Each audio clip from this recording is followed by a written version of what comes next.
12 dreams for the Red Queen under crown of stone. 8 voracious beasts born from 8 restless nights. 4 nails piercing the flesh of the sinner. 1 prayer for the summoned, called by this song. 'Tis perhaps the countdown to oblivion for the once proud city of London. 'Tis perchance her inhabitants' last dance alone to face death and pestilence.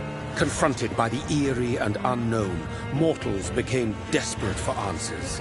A flock's flight makes for an omen, the falling of a star a dire presage. Turning to priests for interpretation when there was no reason to be found. When religion failed, men turned to science.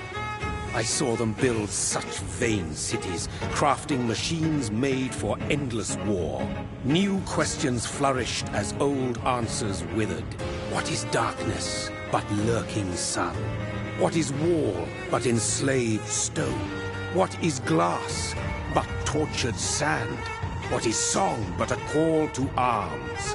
What is hate but jilted love? What is life but death pending?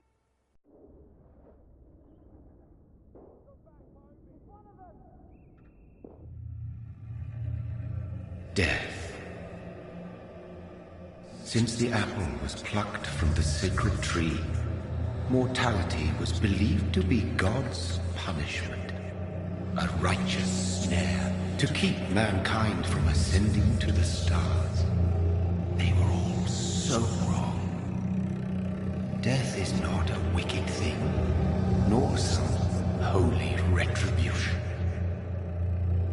A true punishment would be to never know its sweet kiss. Awaken from the harshness and be born once more.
Mary! Oh, no. Mary!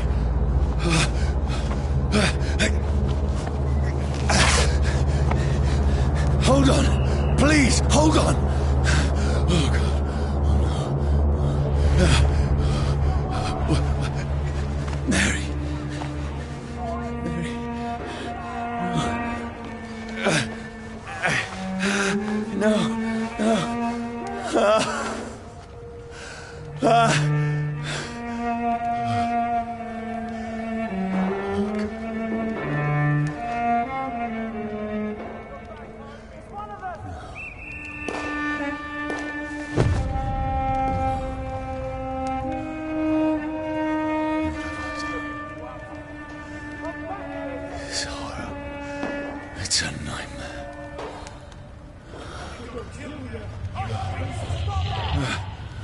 No! Please, a moment, let me explain!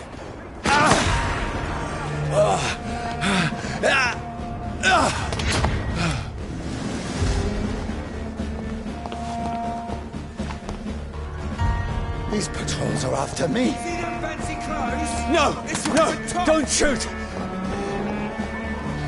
This is a nightmare. I need to get out of here.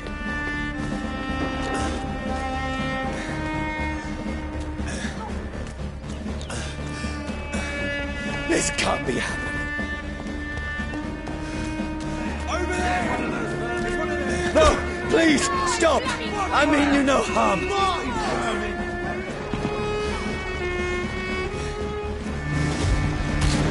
What's going on? Oh, Mary. What have I done? What's all this about? Has it fled? Shit, where'd it go? Now, I can defend myself. Kill that thing! Over there! Fuck! Who are you? Vermin! Stay back! Sorry, but you left me no choice.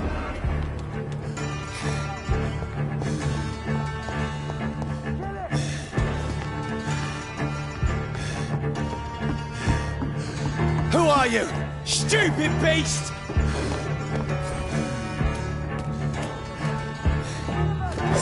I'll take its head!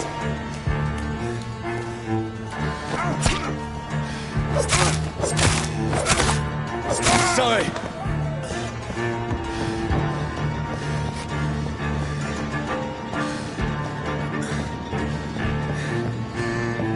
Watch yourselves! This one! No, please, stop!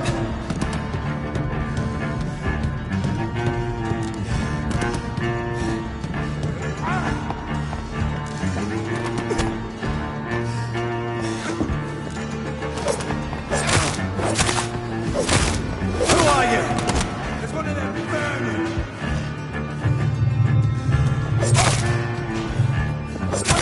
What do you want?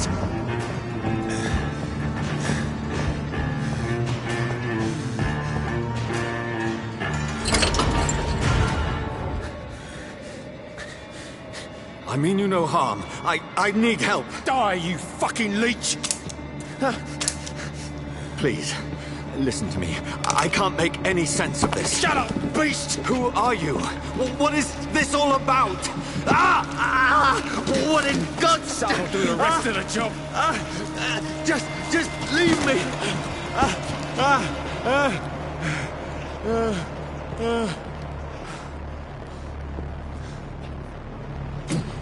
The sun. It feels like it's burning me to the bone.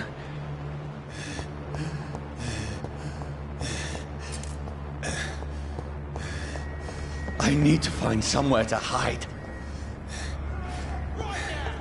Let me go!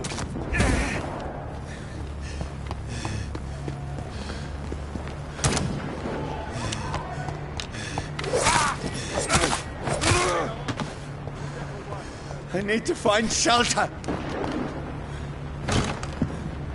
Is anybody there? What is this place?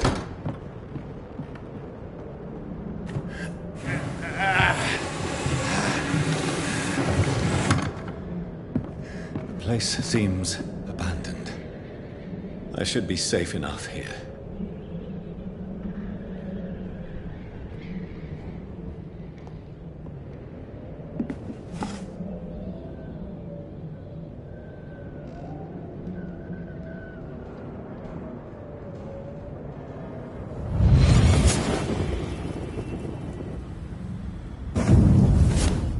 Brother,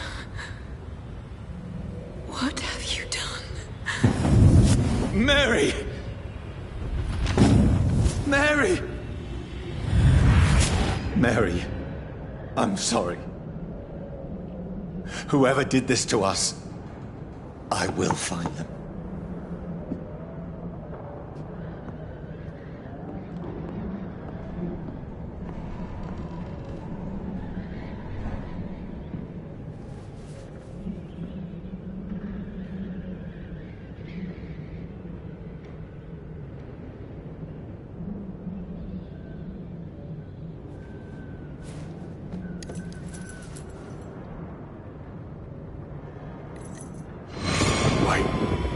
This one's dressed up fancy. Let's run through his pockets. Picking the dead's pockets? Are you serious? I've still a rent to pay.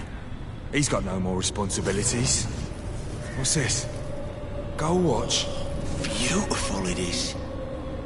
We fancy it and share the takings. I suppose we are undertakers. Now, give him an Eve.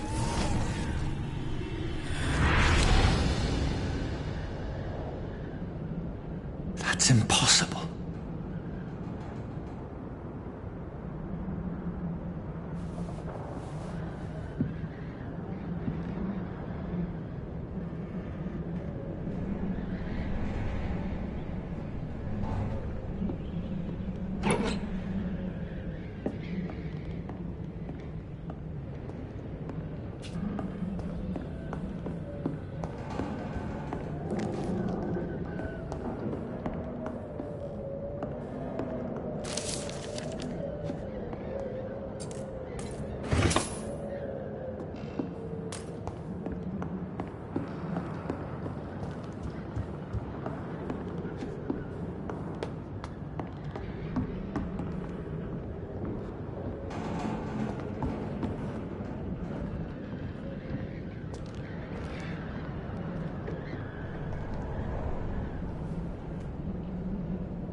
For the Red Queen that sleeps under crown of stone, that she might linger longer, her eyes as white as wool. Who goes there? The prayer was summoned by warrior song.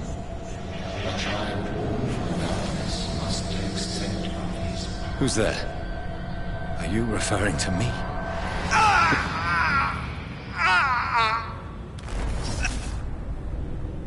No! No! I still have so much to accomplish.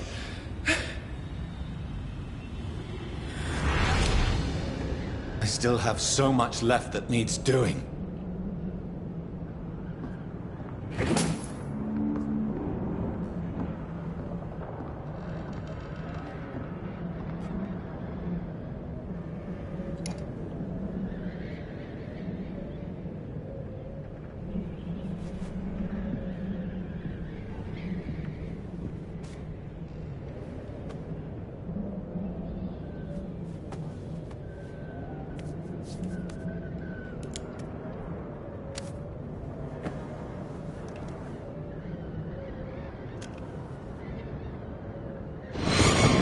Johnny, this one's lost.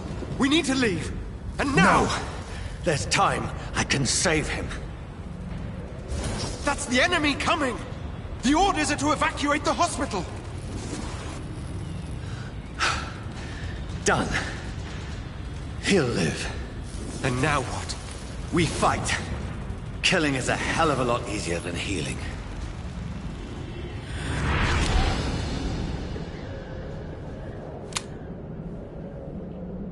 No, it never got easy.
no sense.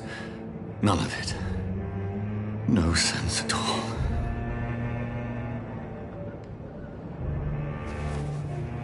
It's a nightmare. That's it.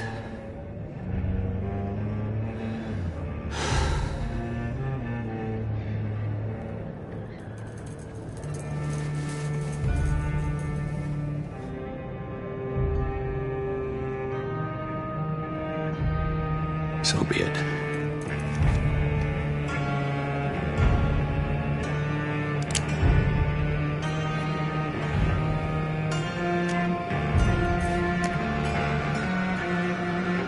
Rational thinking only.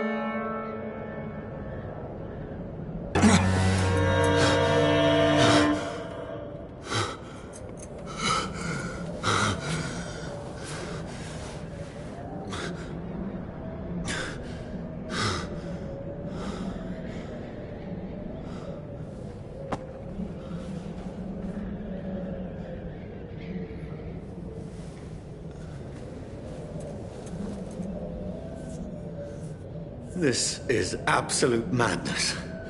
I've lost touch with the real. Madness it is, as mad as the moon, who takes blinding sunlight into a glowing reflection.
Voice in my head. If I'm not mad, then it must belong to the one who made me.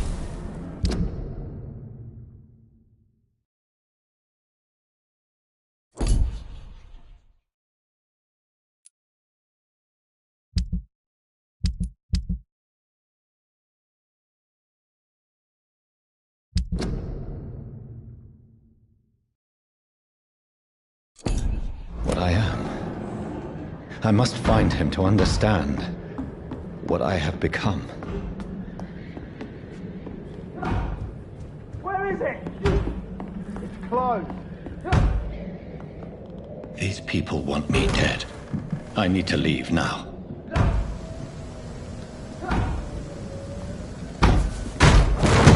Here's the leech. Here!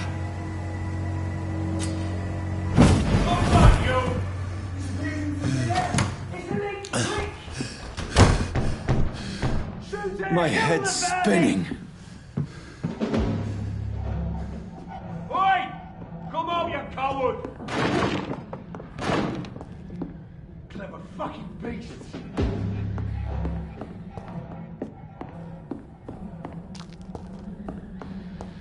It's locked, all right.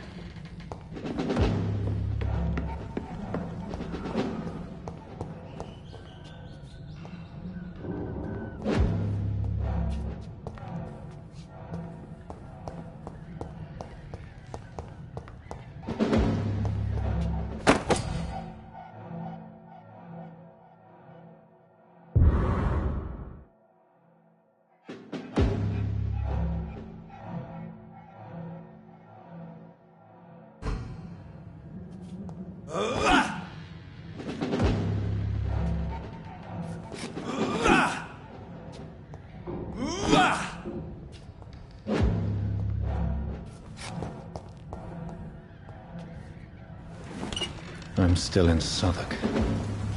I must reach the West End. Go back home.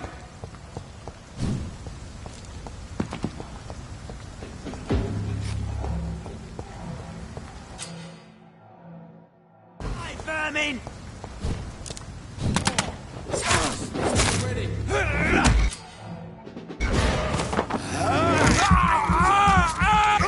There's a strength I never knew I had. Not been bitten.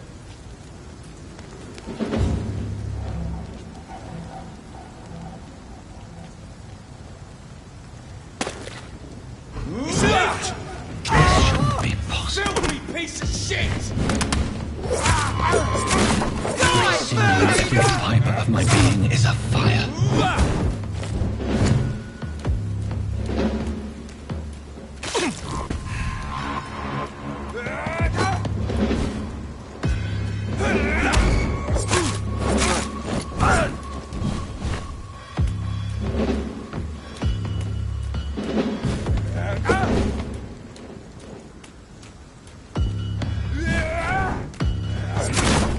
I feel like a child learning the limits of my body.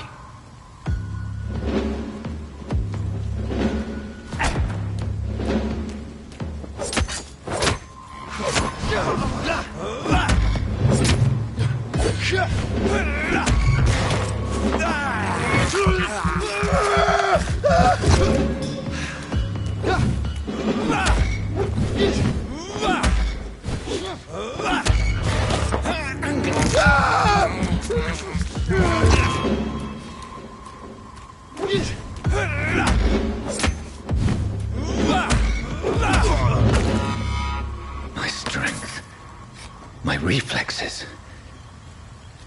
I'm not human anymore.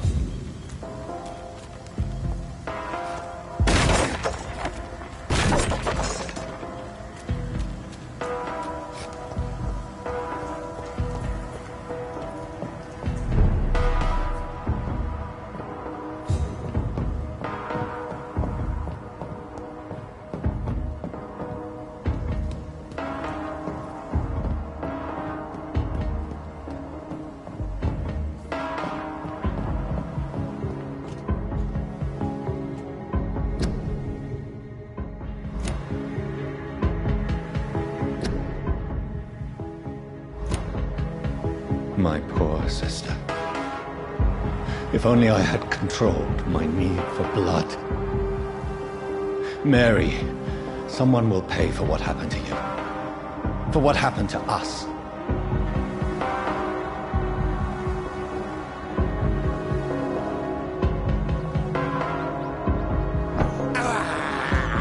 I have this thirst for blood.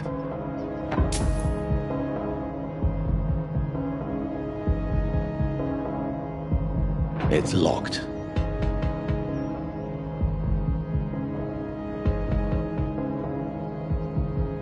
It's locked, all right.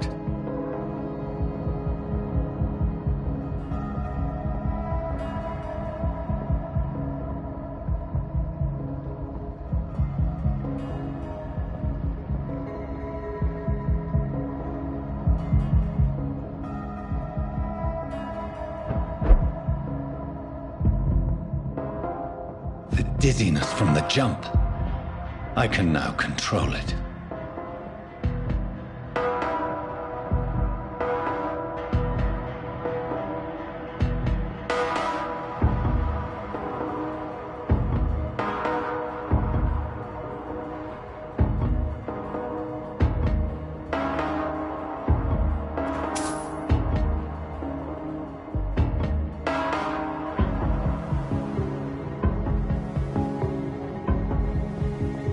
I cannot enter.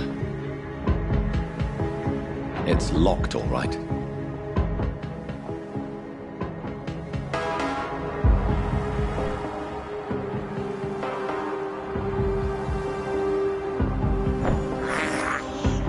This is despicable.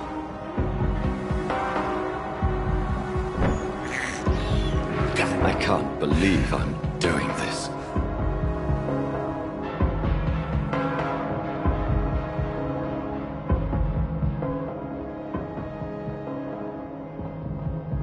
What will London have to say to me?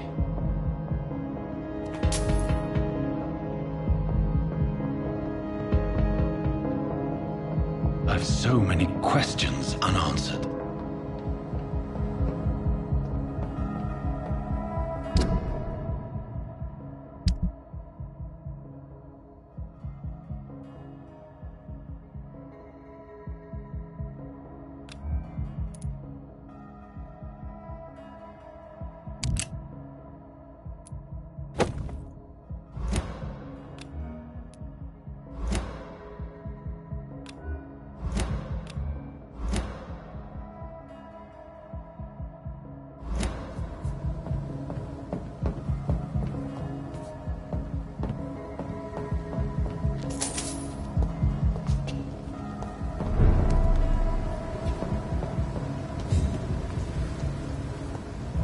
Another corpse.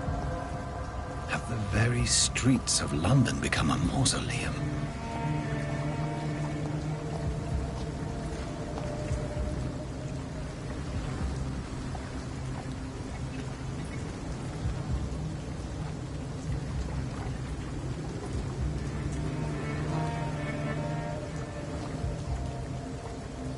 The man has been drained of all blood.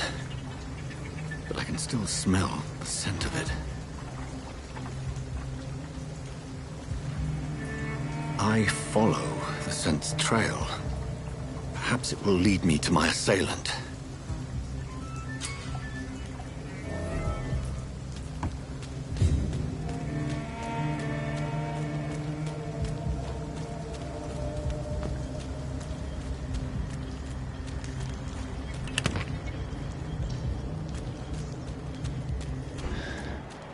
Fresh blood. The smell is so strong.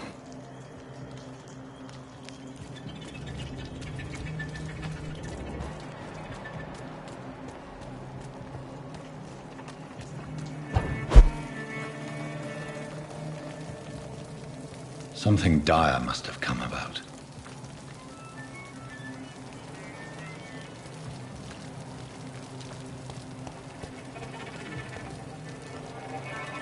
Where has everyone gone? There is no one in sight.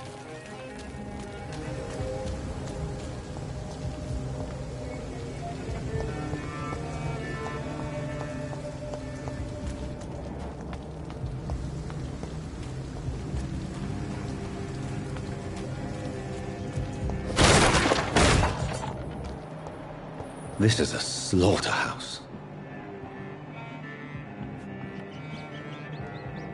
It's locked.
At last, a little life.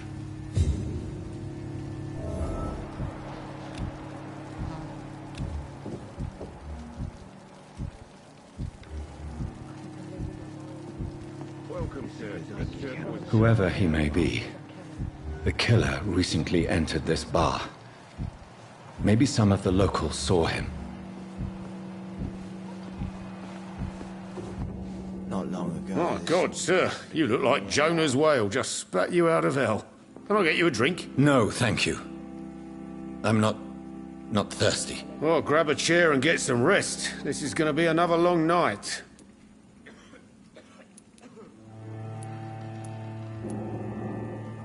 Where am I?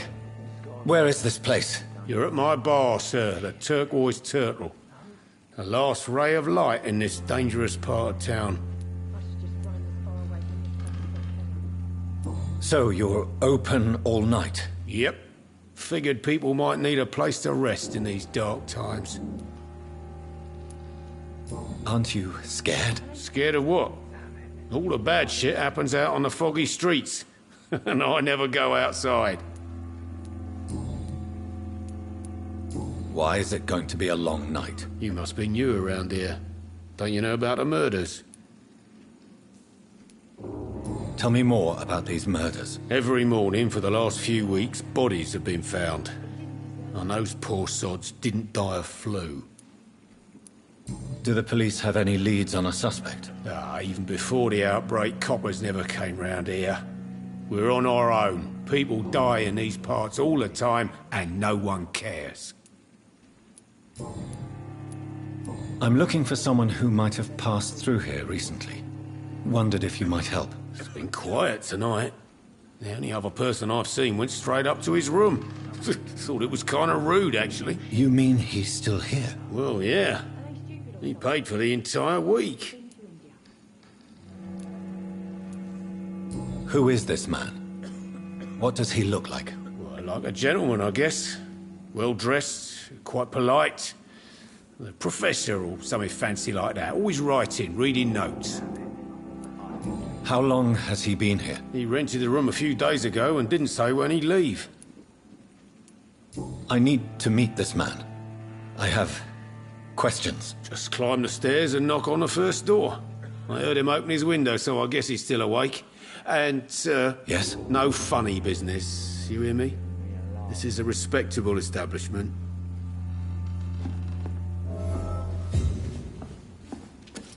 Good evening, sir. I wondered if I could ask for your help. Wow, you look like you need a drink. Yes. I apologize for my outfit. It's been a long night. Been there, seen that. Don't worry, things can only get worse. Are they stupid or something? Has anybody entered the bar recently? Can't say. Sorry. I spent the night making love to that gorgeous bottle, see? This is important, sir. Are you sure no one has come in here in the last few hours? I don't know and I don't care. This is a free country. People still have the right to come and go, don't they? What's going on around here? It's like everybody is hiding. You must be new here. Have you not heard about the murders? Everybody fears the return of the sewer dog.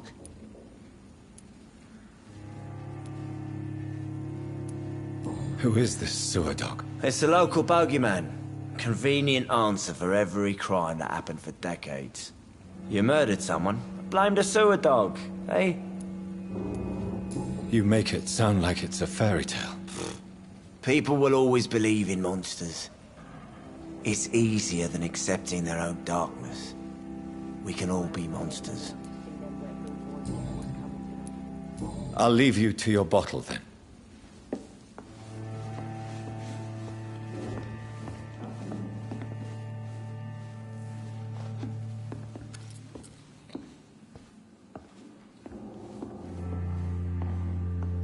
Not long ago, this Poor Jack. must have given me a laugh. He didn't deserve this.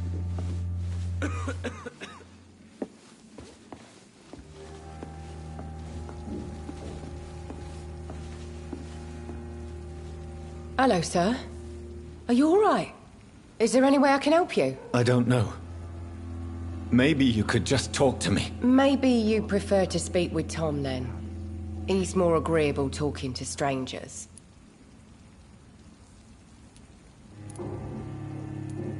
I just want to talk. I didn't mean to scare you. I'm not afraid, sir.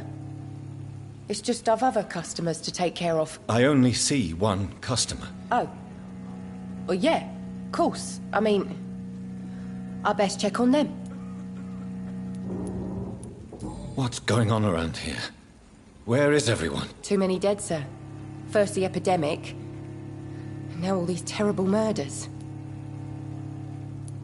What have you heard about the epidemic? There's a Spanish flu. Yeah. Killed so many last summer. Thought we'd seen the last of it. Dozens dying every week. Are the authorities doing anything? Nothing. There are so many quarantine zones in London now. It's gotten really hard to travel across town. The murders. What can you say about them? Bodies found in the streets every morning. Drained of blood. It's just horrible. Some say the sewer dog is back. The sewer dog? What's that? No one knows. People have always disappeared around these parts. The ancients say it's the sewer dog coming out to feed. But now he's killing in the streets. What is this place? This is Tom's bar, the Turquoise Turtle. I'm the barmaid here, Sabrina, if you want to know. You don't seem to have much business. Where is everybody? Well, most people are sleeping right now. And those that are awake tend to avoid going out. What with the murders and all. Are you always open this late at night? No, it's only since the epidemic started. Tom thought that people may need a safe place to stay. I'll leave then. Thank you.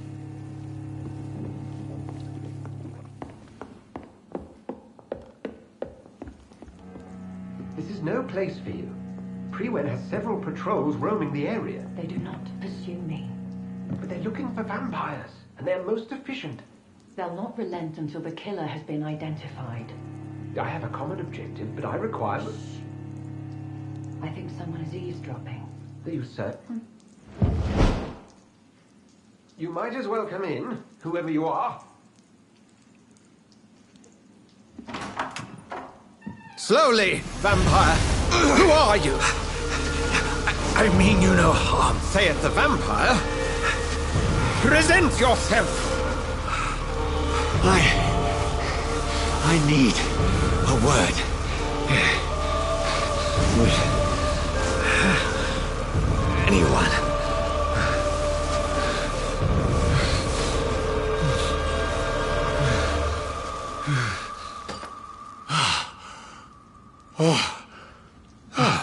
Well, that's something I can do for you.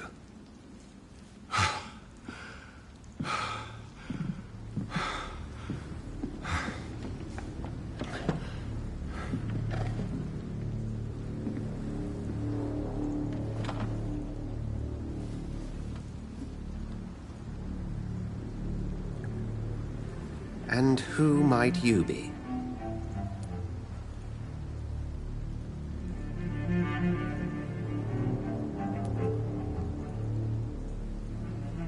Tell me, who are you? First, tell me what you want. Then I may tell you. That's none of your concern. Sir, you have entered my room in the middle of the night, pale as a corpse and shaking like a tree. So please, indulge me. Someone is molesting people. In fact, killing them. Biting them. The calling card of a vampire. Like you.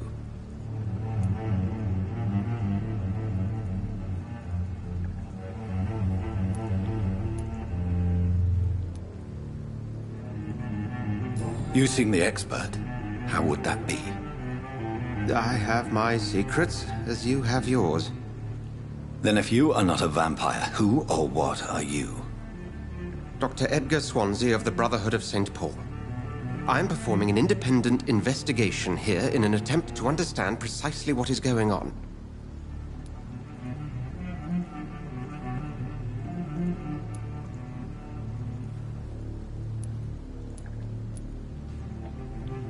I heard another voice, that of a woman. Who were you talking to? Ridiculous.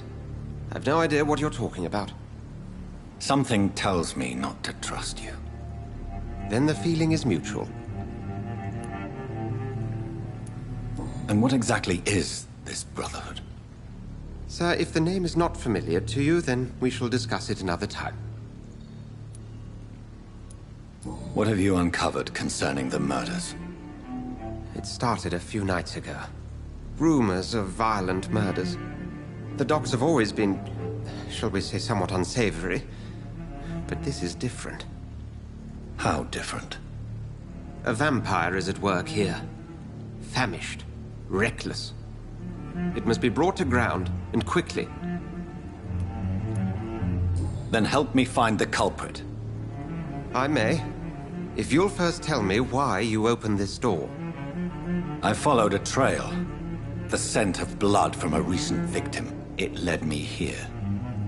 You thought I was your aggressor. That explains a great deal. We are both chasing the same shadow.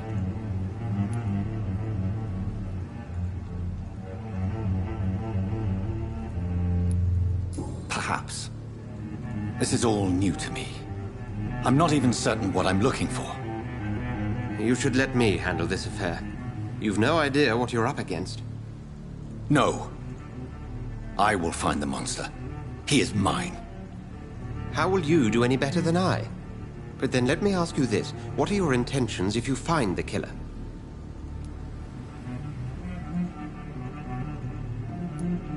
I will at last have the answers to my questions. Then I can only wish you good hunting. And pray we shall meet again.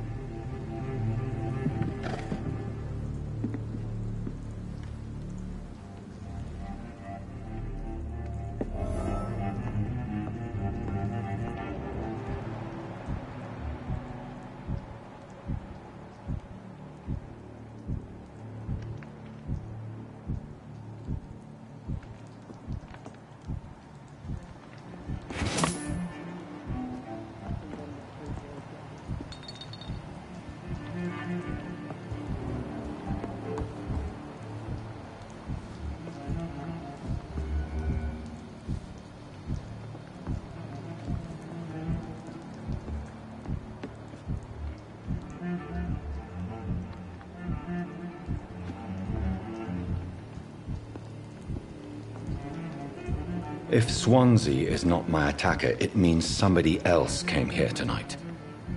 Someone must know something.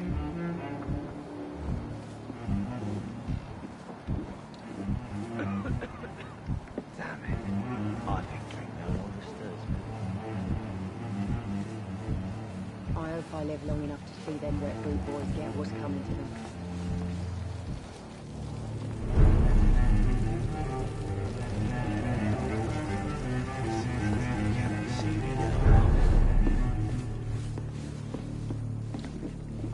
Evening, sir. Can I help you? I have a few questions for you. Well, if you must. I spoke to Dr. Swansea. He's not the man I'm looking for. Now, I want the truth. The truth? What do you mean? I suspect that someone else was here tonight. And I don't think Tom wants to tell me about it. I'm just the barmaid here, okay? If Tom says you're the only visitor we had, then you're the only visitor we had. I can feel your fear, madam. Please, tell me what's going on. It's Will. William Bishop. He came in here earlier tonight and he... Well, I thought he was going to clock someone. Why are you so afraid? I mean, his skin. His hands. I scrubbed every glass and every chair that he touched. God, I hope it's not contagious. What happened tonight? He was dead drunk, as usual. But my God, his eyes. His face. He must have caught something awful. He shouted and cried. It was terrible. Tell me about this William Bishop. Will was a sailor who worked at the canning factory before he lost that job. A nice bloke, really. He's never been violent. Until tonight. Why keep it a secret? Why not tell me about it? Tom's nothing if not loyal. After Will lost his job, he offered him one ear. They used to be good mates. But recently, Will started to get very aggressive. I see. Thank you for your candor. I'll be sure to talk to Tom.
Hello, sir.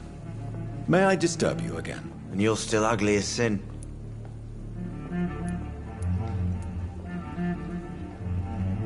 I'll leave you to your bottle, then.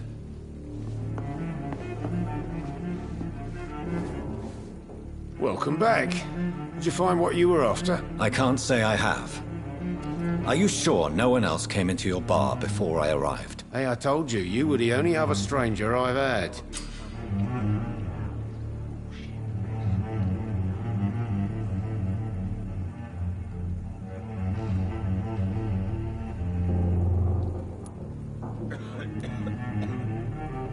Tom, talk to me about the visit from your old friend, William. Yes, Will came by tonight, but he's not my friend anymore.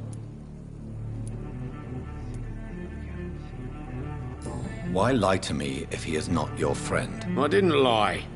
I said you were my only unannounced customer, and that's the truth. Who is he? William. Just an old sailor who loves his gin too much. He worked for years at the canning factory before it closed.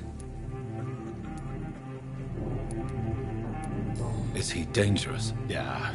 Like many drunks, he's all bark and no bite. He can barely stand up most of the time. How was he tonight? Was he different? Sicker than usual, perhaps. He whined and mumbled about how mean people were to him and how he'd like to talk to me outside, and then he left when I refused. I need to find him. It's a matter of urgency. Do you know where he is? You could try his boat. It's up by the North Pier. He sleeps there when he's too drunk to get home. Please describe him to me. What'd you expect? He's a tall, sick bastard with a bad rash and torn old clothes. William used to be strong. Now he's a mess. Thank you, Tom. If you see him, tell him I don't want him back here unless he cleans up his act, okay?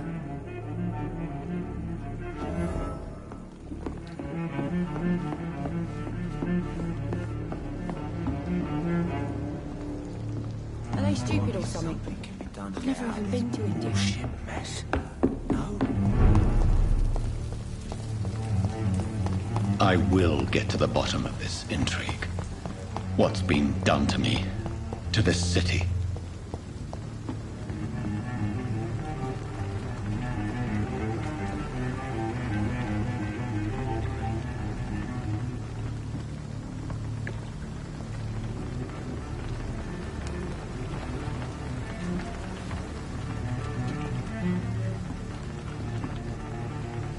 The body is still warm. This man has just been drained of blood.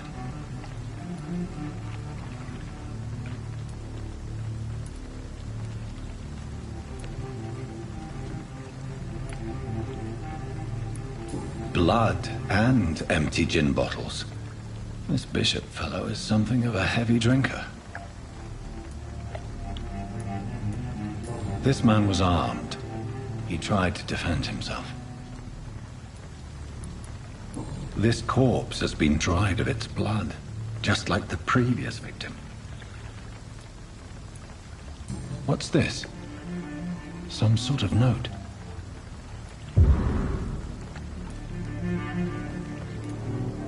There are blood splats on the other side of the canal. I must reach that barge.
Doesn't like fire, does it?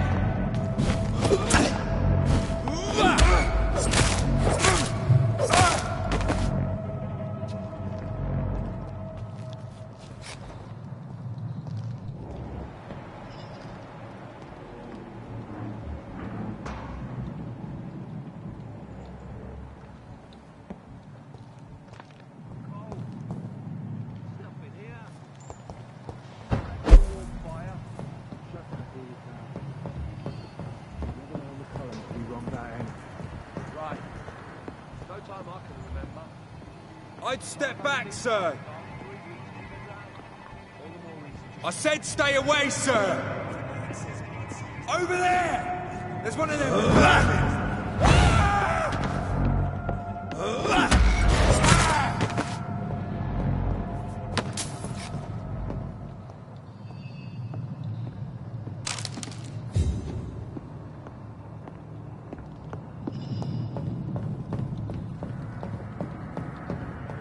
I cannot enter.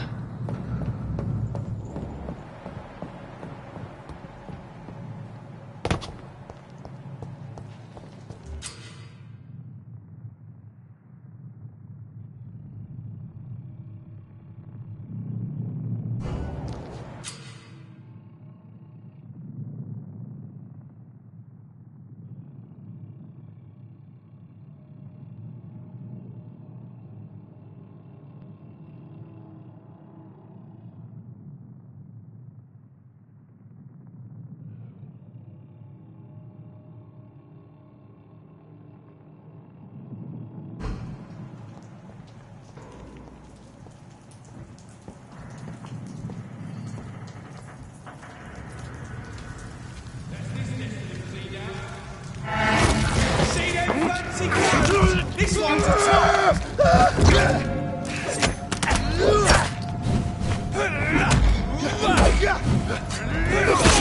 Shoot it! Beast!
That's this nest of them cleaned out.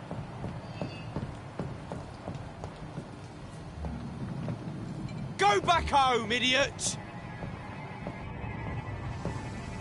Oi! You listening?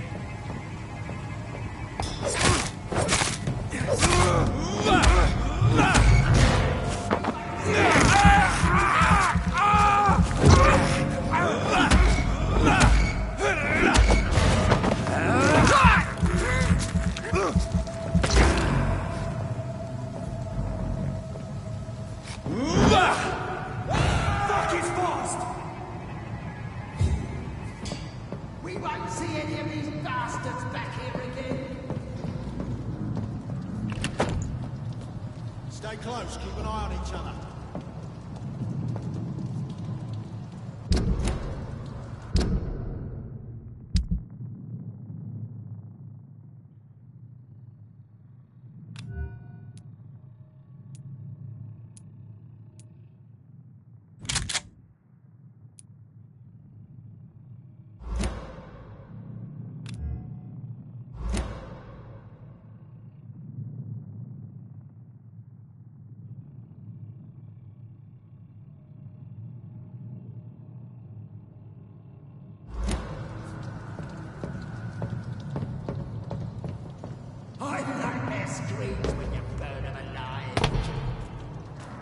Leech spotted!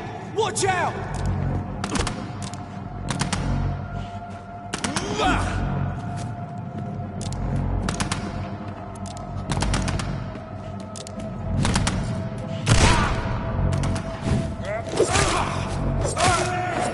There's one of them vermin!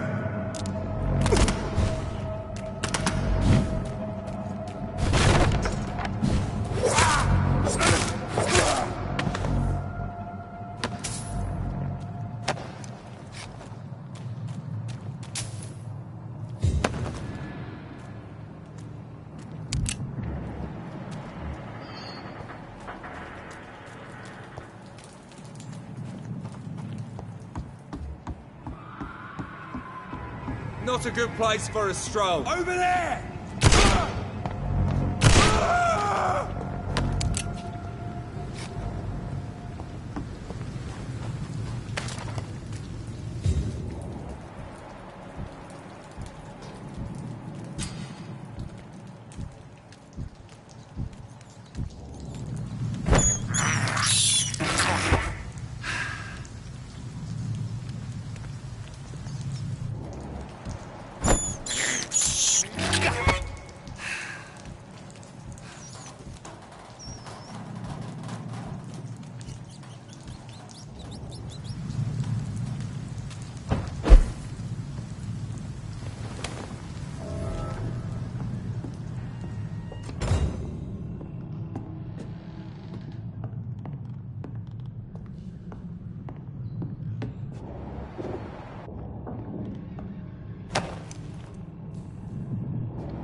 Fresh blood. The whole building reeks of it. The scent is so strong it makes me dizzy.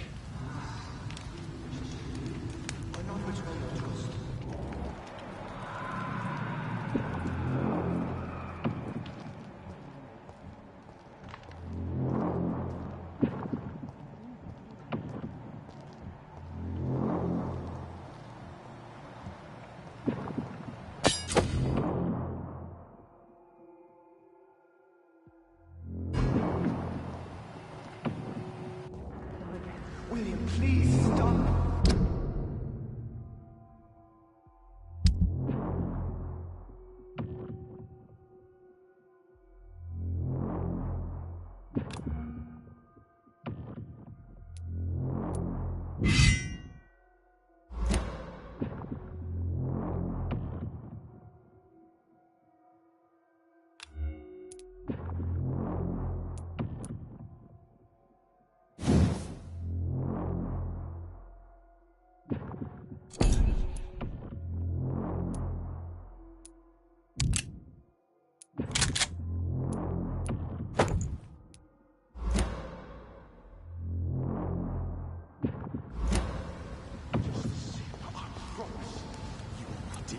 You're my last and dearest friend. This place reeks of bloodshed. I can't feel it.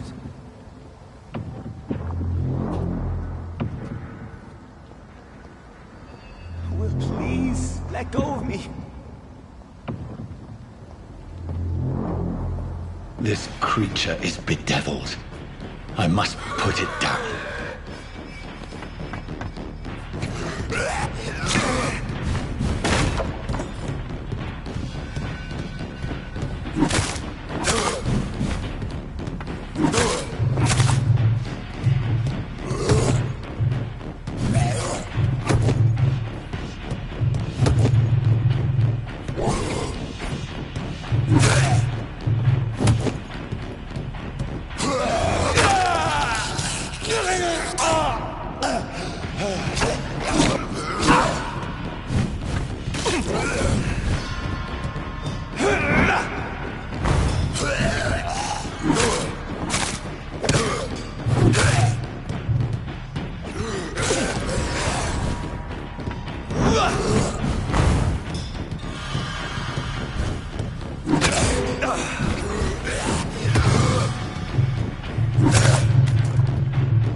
William was an honorable man. I could have saved him. Mr. Hampton, are you in there? I knew him well, another lost soul, a kindred spirit. Sir, listen to the sound of my voice. I'm a doctor. You're suffering from shock. I must return to my flock. They'll stray without me.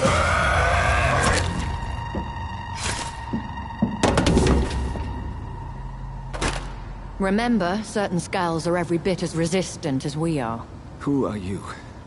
What do you mean by Skal? You truly are a newborn. I should have realized. Wait. You are the woman from the bar. Are you... like me? Can you help me? I believe, sir, I already have.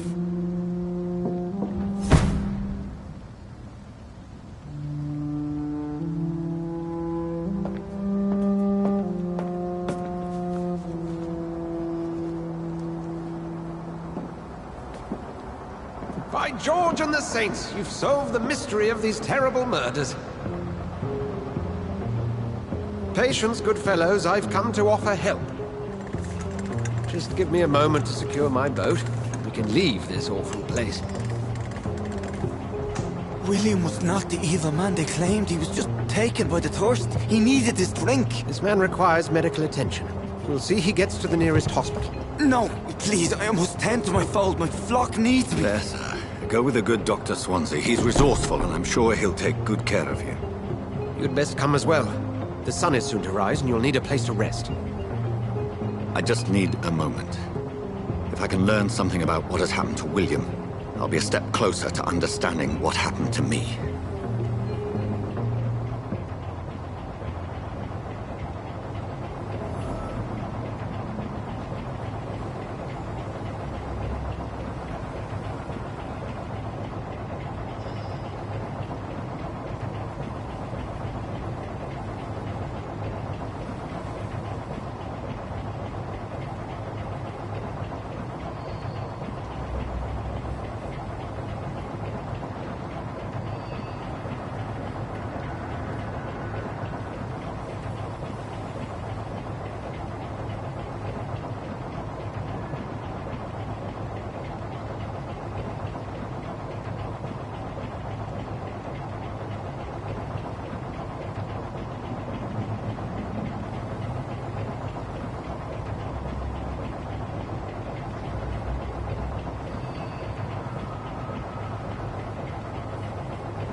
This poor creature can't be my maker. Could it be some subspecies of vampire? I must find a place to analyze the blood.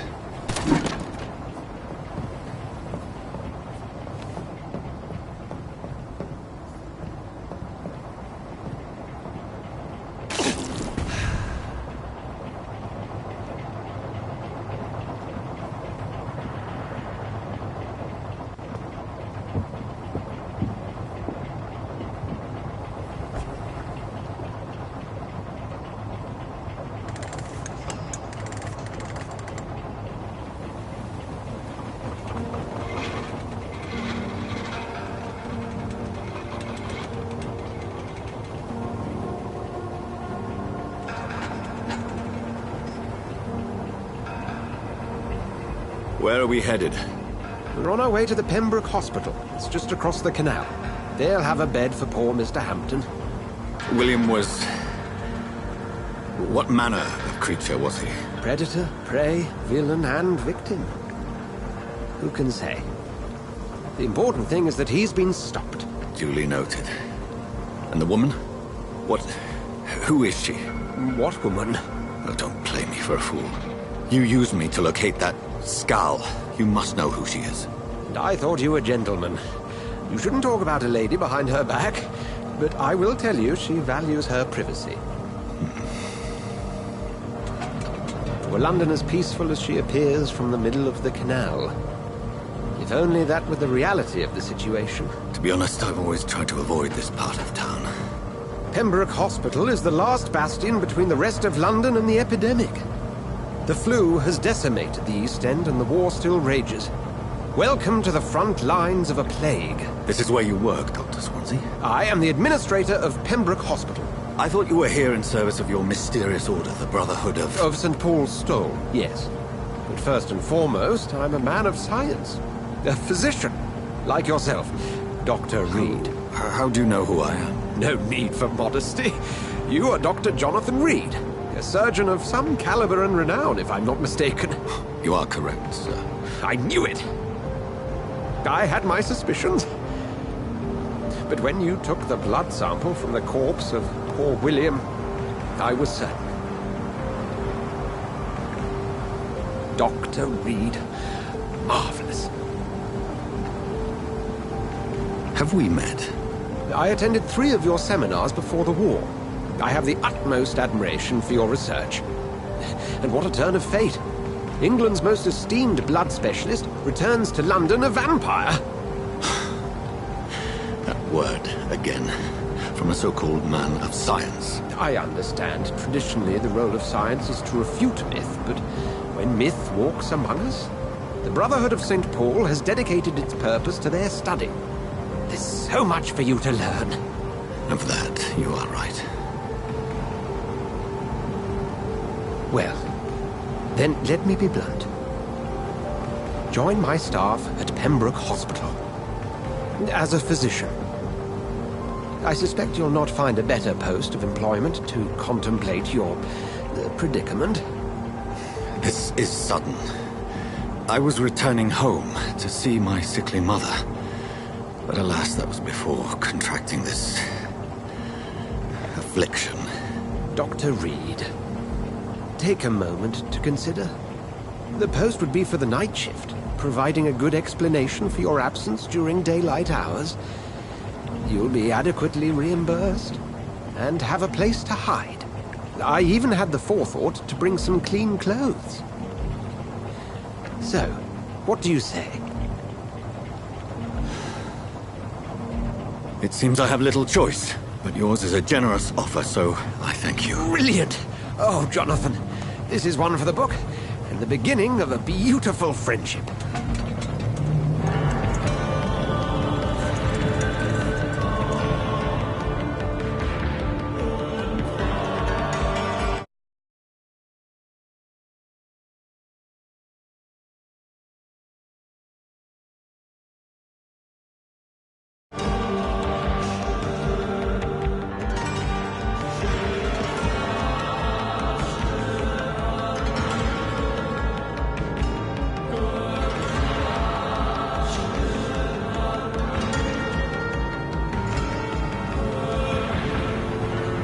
Dr. Swansea, thank goodness. I was beginning to be concerned. Worry no more, Nurse Crane, for I bring good news. Oh, Doctor, what a night. We lost 2 more patients. Nurse Scow said she couldn't take it anymore and resigned. Yes, well, I'll make a new rota in the morning. In the meantime, find a good bed for Mr. Hampton. Be sure to pay attention to his needs. Of course, Doctor. Oh, and Dorothy? Yes, Doctor? Dr. Reed here has just returned from the front. He served King Country and will be joining us here at Pembroke. We're very lucky to have gained a surgeon of his talent, and one so experienced in blood transfusions. That is good news indeed, Doctor. Oh, yes.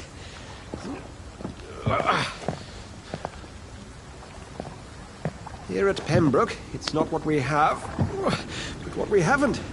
It's only thanks to Nurse Crane and the staff that our ship doesn't sink. If you have any questions, just ask her. Duly noted. Thank you. Your assistance is required, Dr. Swansea, immediately. Welcome aboard, Jonathan.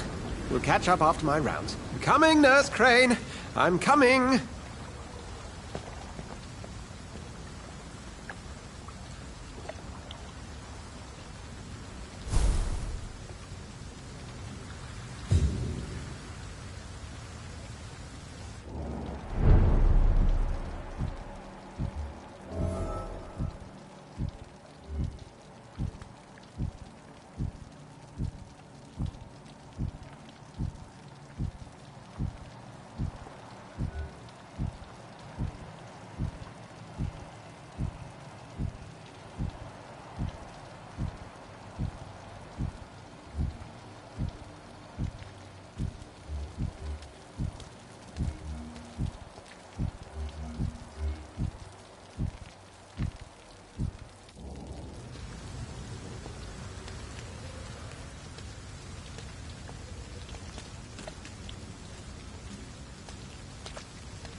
It's locked.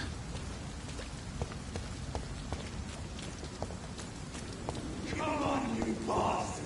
You can do better than that!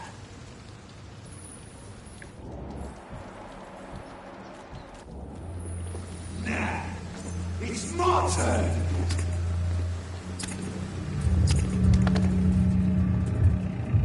Rotten or pristine, each heart contains the seed of life. Drink at this river, dry it all.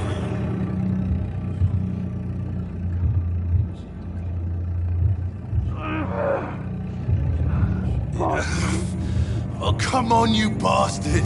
I won't bite. Sir, please. You've lost too much blood. Calm yourself. You think I didn't notice? Stop your staring and get me to an hospital, you arse!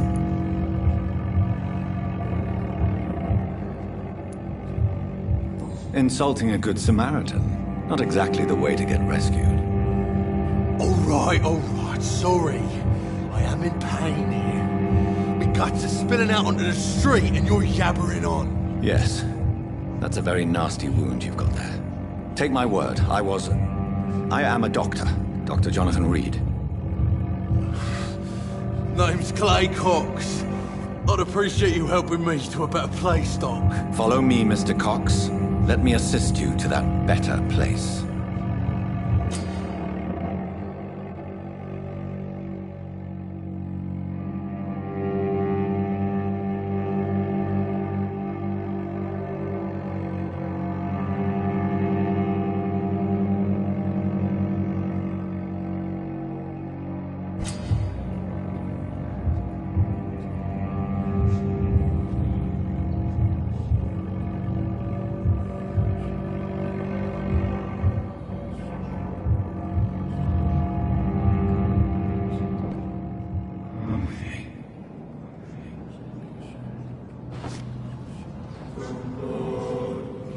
Bring this fading light into the shadows. Dance with him the dance of life and death. Run, Lord,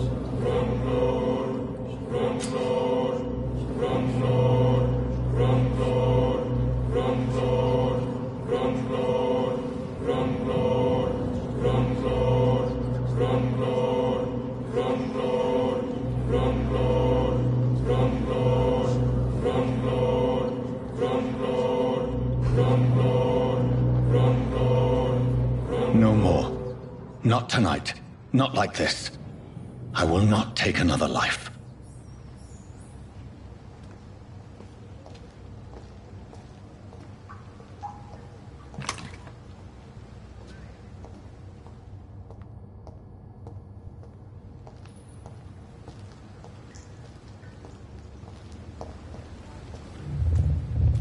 It is wise for the huntsman to sometimes let his prey go, but no famished hunter can run for long.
Doctor, where have you been?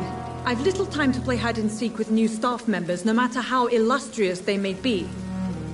I found a wounded man by the docks. He answers to the name of Clay Cox. He requires urgent medical attention. Already making the rounds? That's the Pembroke spirit. I'll ask our porter, Milton, to bring him back immediately. Thank you, nurse. What can I do for you? Dr. Swansea insisted we provide you a quiet office. You'll find it on the second floor with your name on the door. Thank you. Nurse Crane, isn't it? Yes, Dorothy Crane. Welcome to Pembroke Hospital, Dr. Reed. Your office has been prepared. I would like to ask a few questions first.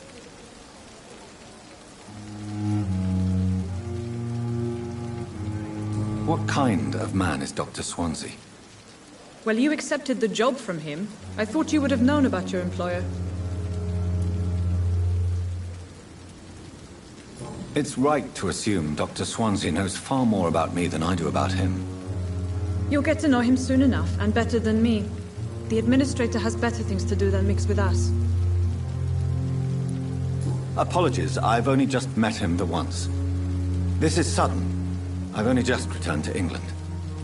Dr. Swansea is a brilliant surgeon and the most compassionate physician.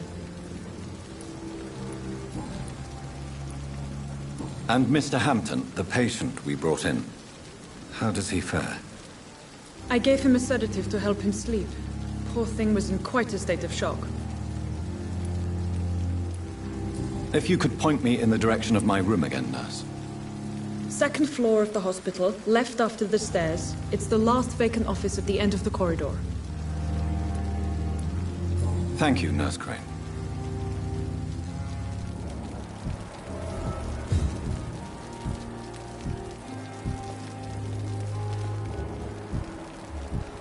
Another night with the glorious battalion of Pembroke. Good evening, nurse. I'm Dr. Jonathan Reed, the new surgeon here at the Pembroke. Dr. Swansea has already told us about you, sir. I'm Nurse Gwyneth Brannigan. Welcome to the Pembroke Hospital. Did he really? It's a good thing I wasn't hoping to keep a low profile. All members of staff have already read about your new blood transfusion technique. Dr. Swansea made sure of that. I see. Well, I'm a little surprised, but I suppose I'll just have to deal with this unexpected notoriety. You must know, blood transfusions are Dr. Swansea's primary subject of research. He is convinced it is the future.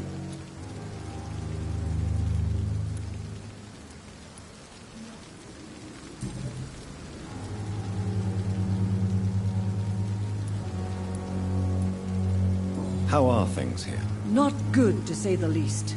We're struggling against an invisible enemy, More lethal than any bullet from a gun.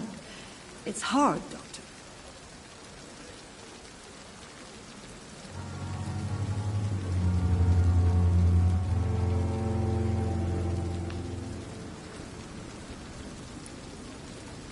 An invisible enemy. Quite a poetic term for a disease, especially from a nurse. Sorry, Doctor. These last few weeks have been exhausting. We could all do with a good night's sleep. Do you think this hospital can survive the epidemic? We are all volunteers here, and we're trying to hold fast, but how do we beat an invisible killer? Some nurses have already resigned.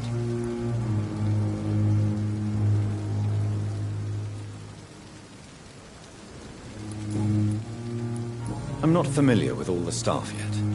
Perhaps you could help me. Brilliant professionals, most of them. Dr. Swansea has a gift for recruiting talent. Most of them. Is there a problem I should know about, nurse? It would be inappropriate for me to speak ill of a colleague.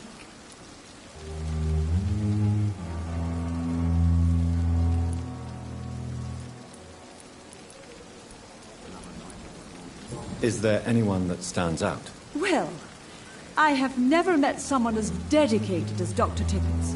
He should be a standard for us all here. If only he were younger. Why should his age be a problem? I guess it's fair to say he's always pushing himself to the limits. He just doesn't know when to stop and get some rest.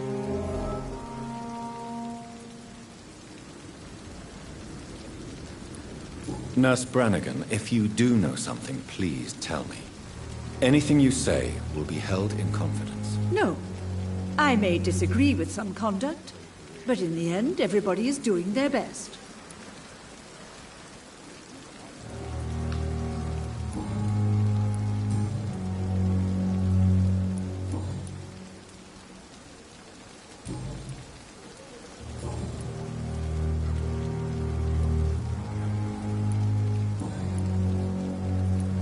Goodbye, nurse. Call me if you need assistance.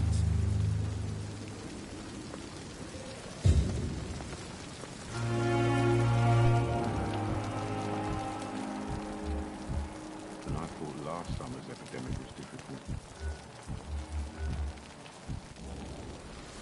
Good evening, sir. I'm Dr. Jonathan Reed. I'm new here. I've already heard about you, Dr. Reed. I'm Milton Hooks, the ambulance driver for this shithole of a hospital. That's quite a blunt introduction, Mr. Hooks. You can call me Milton. I like to speak my mind, Dr. Reed. Perk of the job. Don't judge me, and I won't judge you. I'm not sure I understand what you're talking about. Well, I'm no doctor, but I'm pretty sure a gun can't be used as a surgical instrument. You have a keen eye. I learned to shoot during the war, and have carried one ever since. Old habits die hard. No need to explain, Dr. Reed. And if you ever need a better gun, remember, I may have something for you.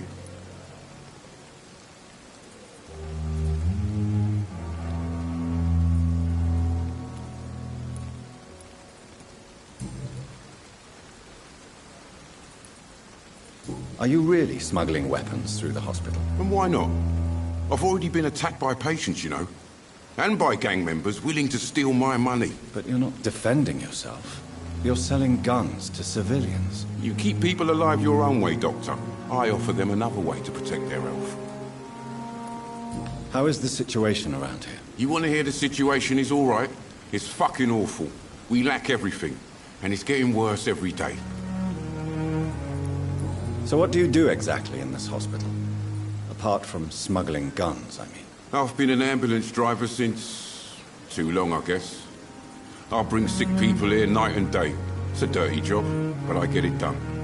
Most of the time. Since you're on the front line, how is the sanitary situation in this vicinity? It's a complete disaster. It's even getting dangerous to enter some streets or buildings. Even the locals attack you. It sounds like things have been a bit rough recently. What's happened? Yesterday I got attacked by the patient I was bringing in. I escaped from the hospital's garden, but I lost my wallet when I was running. You left an infected patient outside the hospital? That's incredibly dangerous. Go there yourself if you want, but be careful, Doctor. I'd rather not bring your dead body back.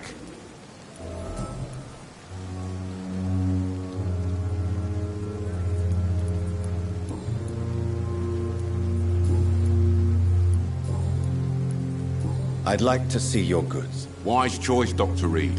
A reliable gun is what everybody needs these days.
Good evening, sir. So it is true. The famous Dr. Reed has joined us. I can't think of any better news during these terrible times. Do we know each other? Actually, yes. We met once before, at the Rockefeller University in New York. Dr. Tippett, yes, I remember. I was assisting Professor Carell in his research about coronary bypasses. He had nothing but praise for you.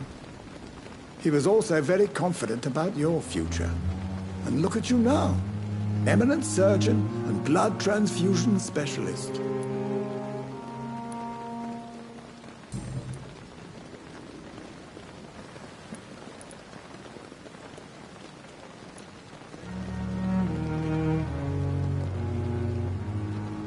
What is the Pembroke Hospital situation? And please, speak freely. This hospital is not exactly the best of London. I'm sure you are used to working in a better environment. It's more than enough. In any case, the personnel of a hospital are much more important to me than the building. Don't be misled by appearances, Dr. Reed. This hospital does not lack talented people. It just lacks hope. What can you tell me about the staff in the hospital? Some are really good, and others are not so good. But during this troubled period, there is no time for slander. I prefer to focus on the positive character traits. Tell me more about cherished people, then. Nurse Brannigan is a pearl. She is the most helpful and dedicated nurse I've ever worked with. A clever and cheerful woman. You really seem to admire her skills. I'll go even further. If she was a man, she would be a damn fine practitioner. Any opinion about the management? I don't always agree with Dr. Swansea's reserve, but I must admit he does all he can to keep this facility running during this crisis. Ah, yes, the burden of command. I was fed up with this concept while serving as a medical officer. Don't get me wrong. Swansea's a good administrator. I just wish he would get out of his office now and again.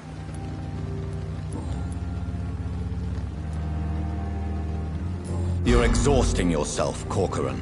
Maybe you should think about preserving your strength. No. We must keep on healing all those poor souls. We are the last rampart before chaos. Once more unto the breach.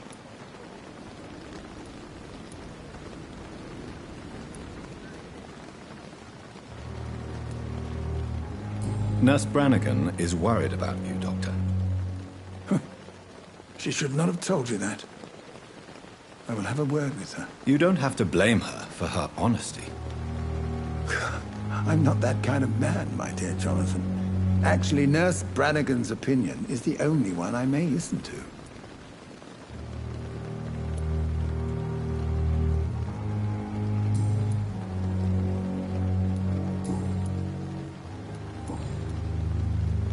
Goodbye, Dr. Tippett.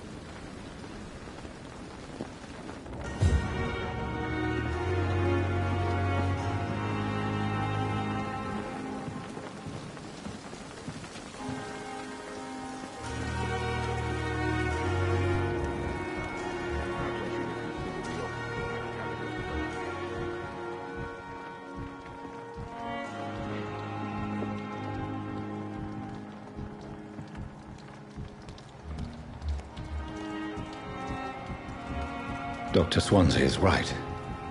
This place seems perfect to conduct my research.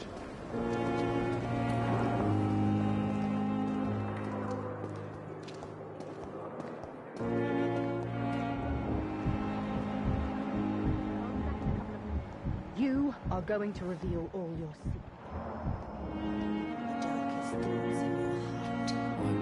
secrets. Good evening, Mr. Hampton. How do you feel? Dr. Reed, is it? Oh, sir, I must apologize for my behavior. What do you mean? I was not myself in the factory. Fear and exhaustion made me say awful things to you, I'm afraid. You remained perfectly nice and polite. A little delirious, perhaps. But who wouldn't be after enduring an abduction? Thank you, Doctor. That's a relief. Now all I need to do is rest and return to my flock.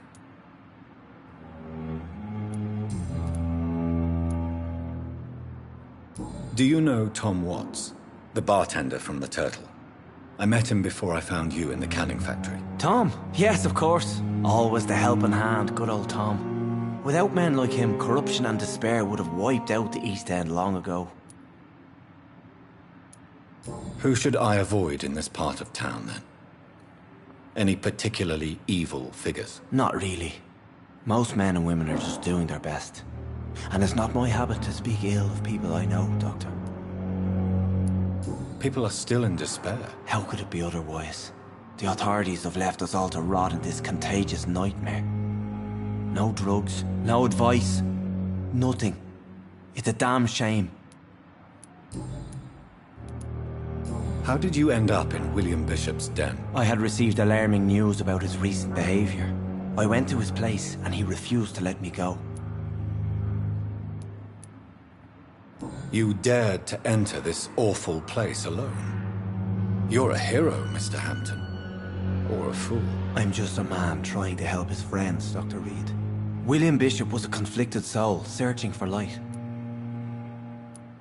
Why did he abduct you? William was an alcoholic. His addiction suddenly changed to blood. I don't know why. Just like a patient I met here. This Miss Hawcroft. What is the general situation in the East End docks? The situation has always been tough, with a lot of tensions between the gangs and the dockers' trade union. The wet boot boys are very nervous since they lost their leader.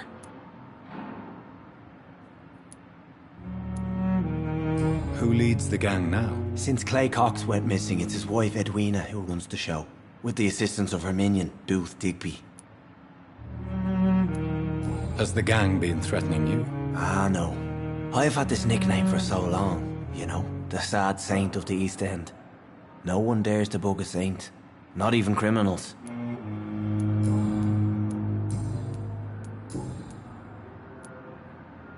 How do you feel, Mr. Hampton? Medically speaking, I mean. I feel exhausted. Beyond exhaustion, actually. William drank so much of my blood in his madness.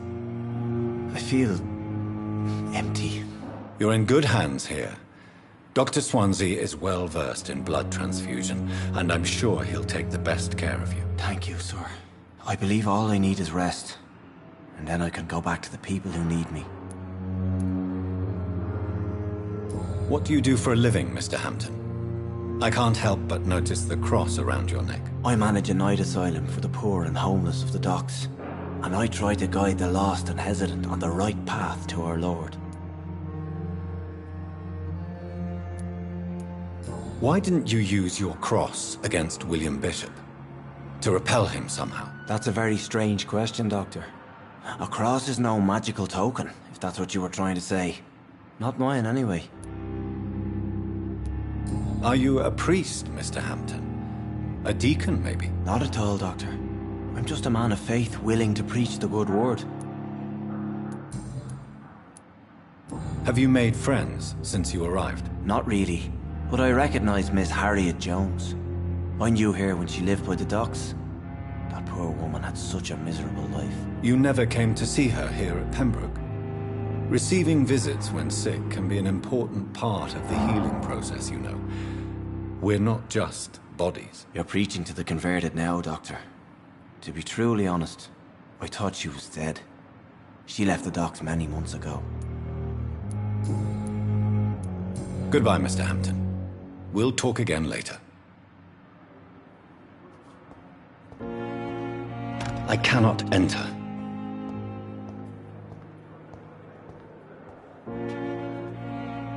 Good evening, miss.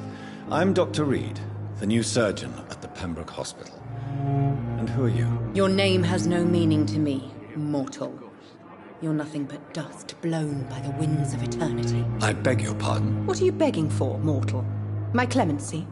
Well, tonight maybe I'm inclined to mercy. You'll never forget the night you met Thelma Howcroft. You keep calling me mortal. Why is that? And if I'm mortal, what are you? Well, Dr. Reed, if you must know, I'm a vampire.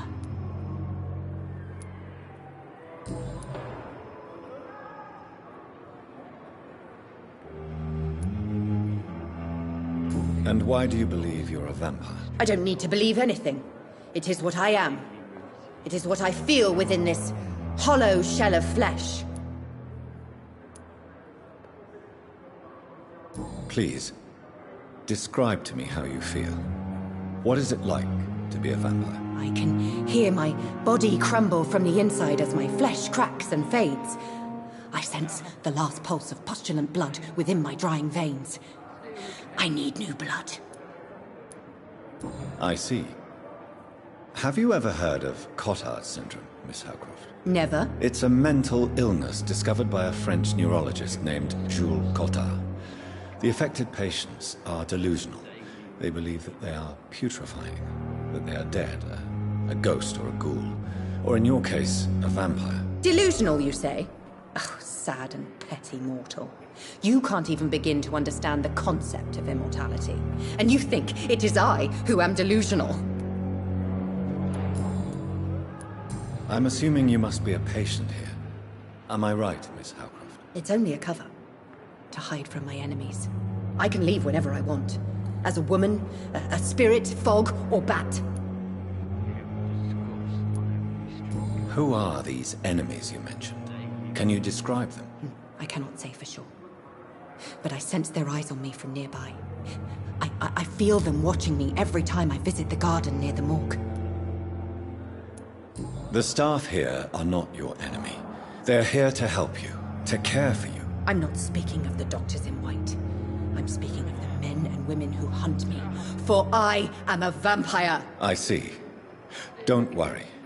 These people will not find you here. I'll personally make sure they leave you alone. Thank you, mortal. But do not interfere with them, for you are no match for those that hunt me.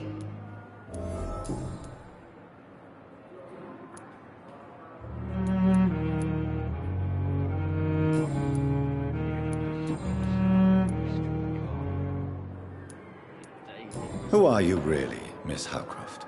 I mean, apart from being a vampire. Is that not enough for you, puny mortal?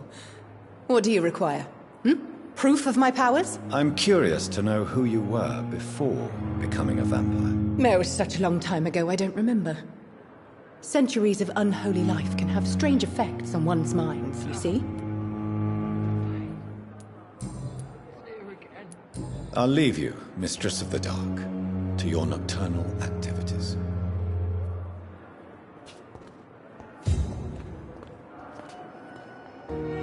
Good evening, sir.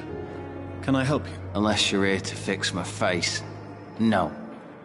I don't think you can help me. I'm Dr. Reed. I've recently taken the position of head surgeon here. War injuries, am I right? You guessed right, Doctor. German shell took my pretty little mug right off. But they still call me Thomas Elwood.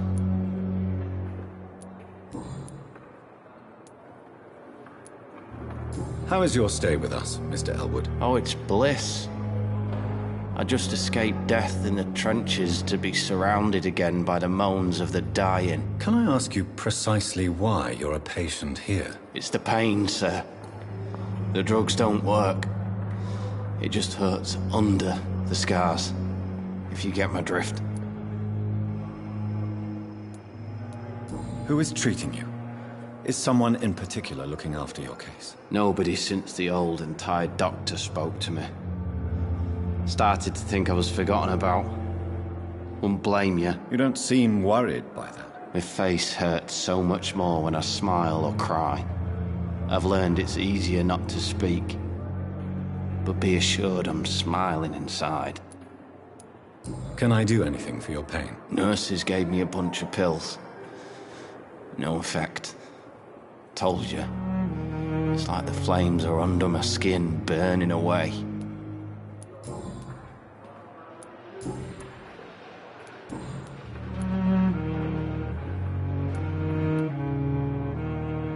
Where were you stationed, sir? Did you serve for long? I really don't want to talk about all this shit. No offense. I was pushing too much.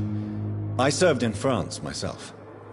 I just wanted to know what happened to you. You were an officer, weren't you? Then I doubt we fought the same war, sir. No offense. How close are you to Miss Horcroft? Are you aware that she thinks she is a vampire?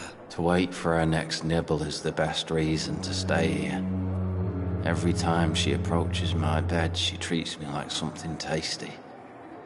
A normal person. Aren't you afraid? She may hurt you if the game goes too far. She's quite harmless, I can assure you. Her head's broken inside is all. While I'm busted on the outside. But she's still beautiful. Living proof that there's hope for me.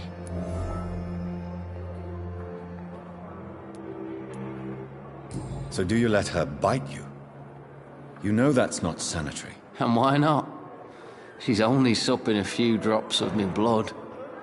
And the pain, it's real for once. She could decide to bite less willing patients. Then it's another good reason for me to stay here, Doctor.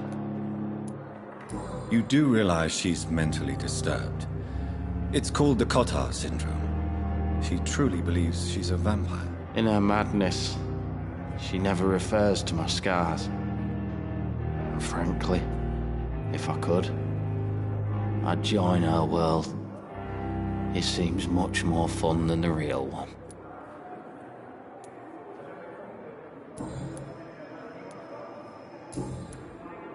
Goodbye for now, Mr. Elwood. Damn. The pain. It's here again.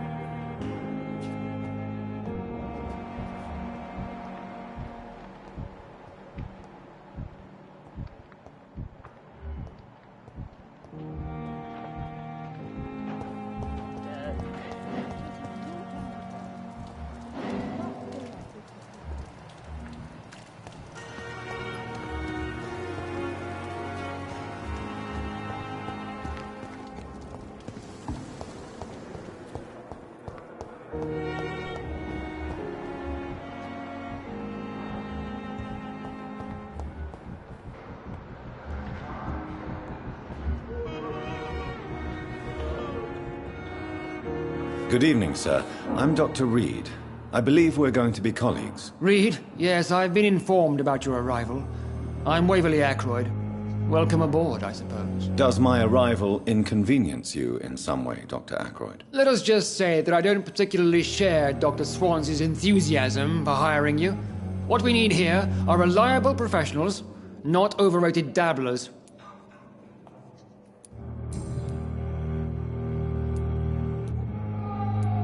If you have a problem with me, Dr. Ackroyd, please feel free to tell me. Dr. Swansea has imposed your presence on this hospital without asking anyone's advice. The benefit of his position. But I don't agree with it. I know we've never met before, but I believe this hospital could use all the help it can get.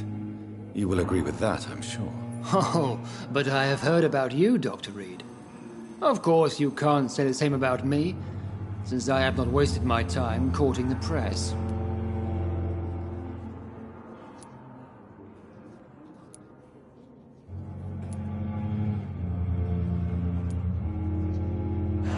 Aren't you too old for such jealousy? It really won't do you any good, you know. Don't be ridiculous, Dr. Reed. A simple glance is enough for me to know you have nothing for me to envy.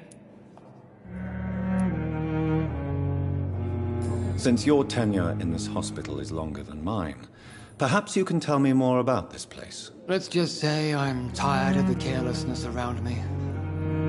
I have always respected the skills of Dr. Swansea, but over time his enthusiasm has become displaced. Carelessness? Exactly what are you talking about? We're here to save lives. The people who trust us are not volunteering for experimentation. They're here to be healed. I don't intend to run any radical experiments, Doctor. Even if I, as any good practitioner should, express an interest in pushing the boundaries of medical research. Modern medical methods were created through audacity and ego. But there are rules in our line of work, and they're here to protect our patients.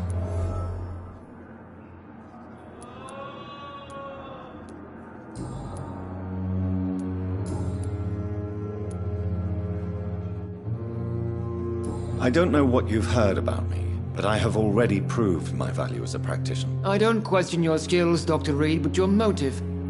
Is it money, fame, or are you truly dedicated? And what exactly is that supposed to mean? I served in the war just like you.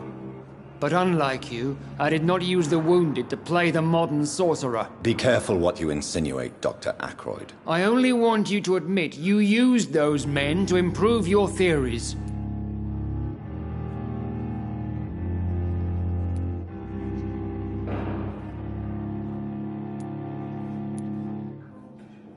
Knowledge has always been and will remain our main weapon, and it has always come at a price.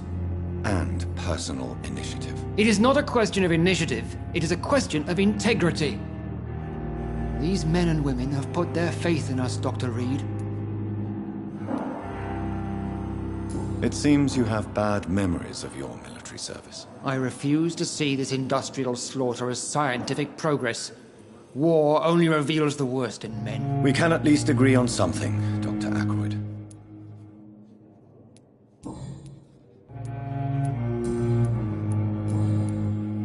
Thank you for your time. We'll talk later.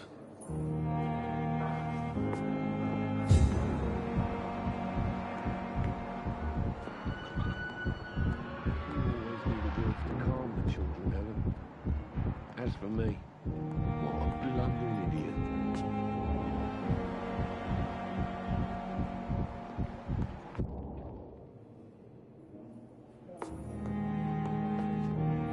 Good evening, sir. I'm Dr. Reed. May I help you? I don't know if a third opinion is needed. Your colleagues are already arguing about my condition. I see. Would you mind telling me more about your situation? I'm Harvey Fiddick. All I want is to get me bloody arm fixed properly.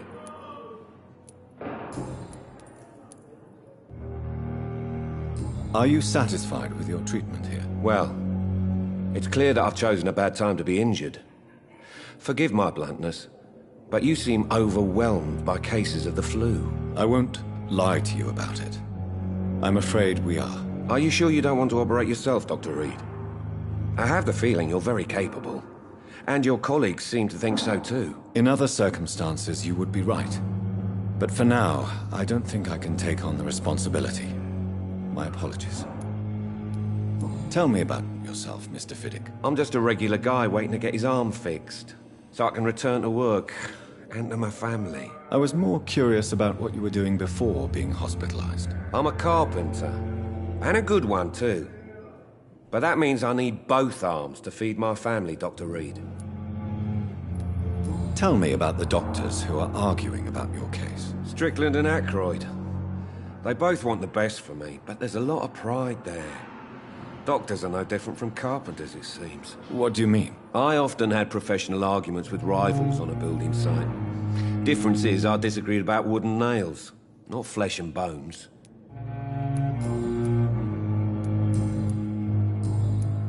Goodbye for now, Mr. Fiddick. I'll see you later. I will not let you down, my boy.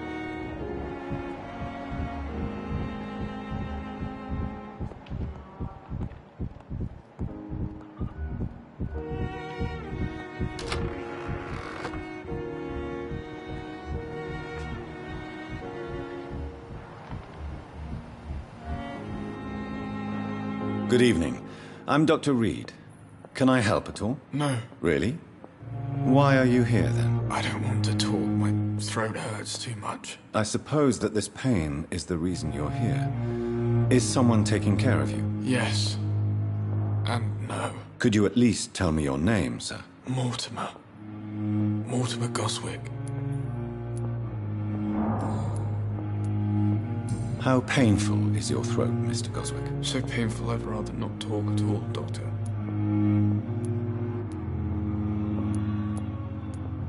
I'm sure you realize a doctor and his patient have to communicate, sir. Would it help if I gave you some paper and a pen? Not really. I see. Then maybe it's not just your throat that hurts, Mr. Goswick. Perhaps your sore throat is just the consequence of something more hurtful. Yes, maybe. But I don't want to talk or even write about it now.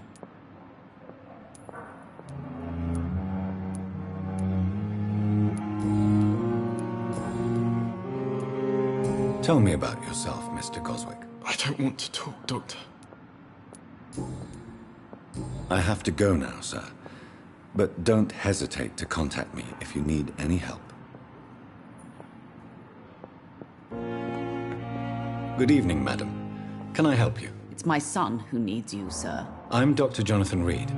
How can I help your son? I'm Beatrice Goswick, mother of Mortimer Goswick. Could you check on him, please, Dr. Reed? I've heard much of your talents as a physician. What can you tell me about yourself, Mrs. Goswick? Not much to say. Just take care of my Mortimer and I'll cover all the expenses. That's all that matters.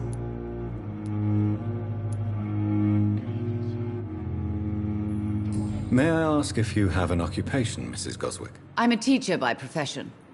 I teach young women who are more ambitious about their futures than their families.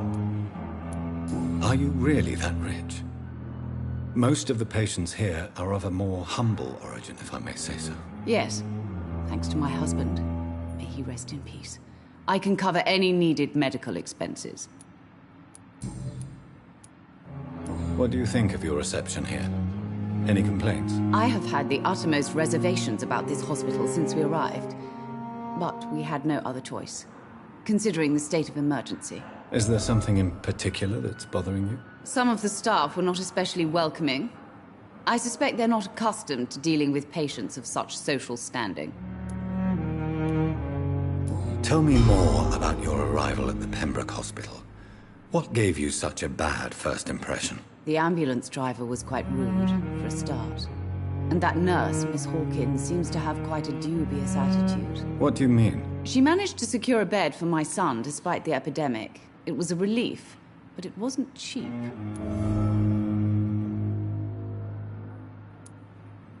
She charged you for a bed? Yes, and I paid without question, considering the urgency of the situation. I share your concern, Mrs. Goswick. Be sure that I'll talk to the people involved. I don't expect compensation, Dr. Reed. But I'm aware such behavior would not be tolerated in other hospitals.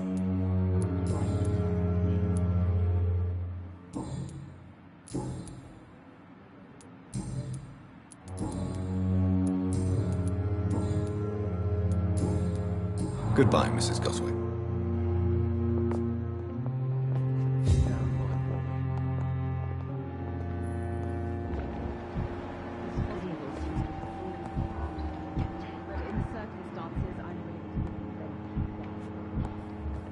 You always knew the words to calm the children, Ellen. As for me, what a blooming idiot. Don't waste your time with me.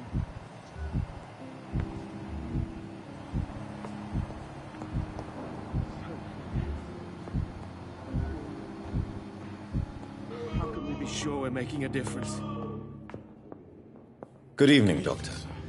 I believe we're going to be working together. Dr. Reed. Dr. Swansea informed us of your arrival, but I could not dare to believe we'd have such good fortune. Such an honor, sir. Thank you. And you are? I am Thoreau Strickland, Dr. Thoreau Strickland. I'm a great admirer of your work, Dr. Reed.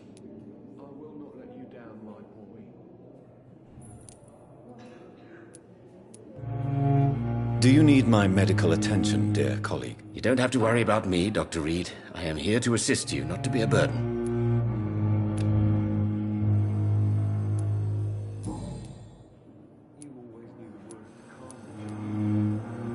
Please, could you tell me something about yourself? I'm a great admirer of your work concerning blood transfusion, Dr. Reed. I run my own experiments. I'm convinced it's the future.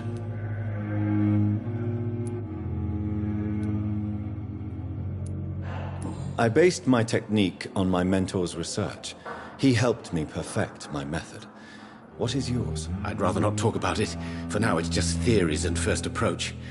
My process is purely experimental and unsuccessful. As long as you're cautious and methodical, you may remain empty-handed, but you won't fail. You're not the first one to warn me, but I am convinced knowledge is the main weapon against the ravages of this epidemic.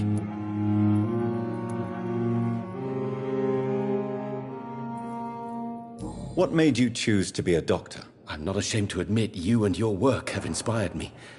I am honored to have the opportunity to work by your side.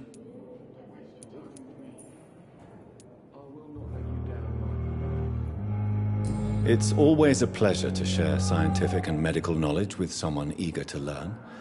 I'll be glad to help you if I can. This epidemic may be the century's most terrible disaster, but I'm convinced that we, as doctors, are the only ones able to defeat it.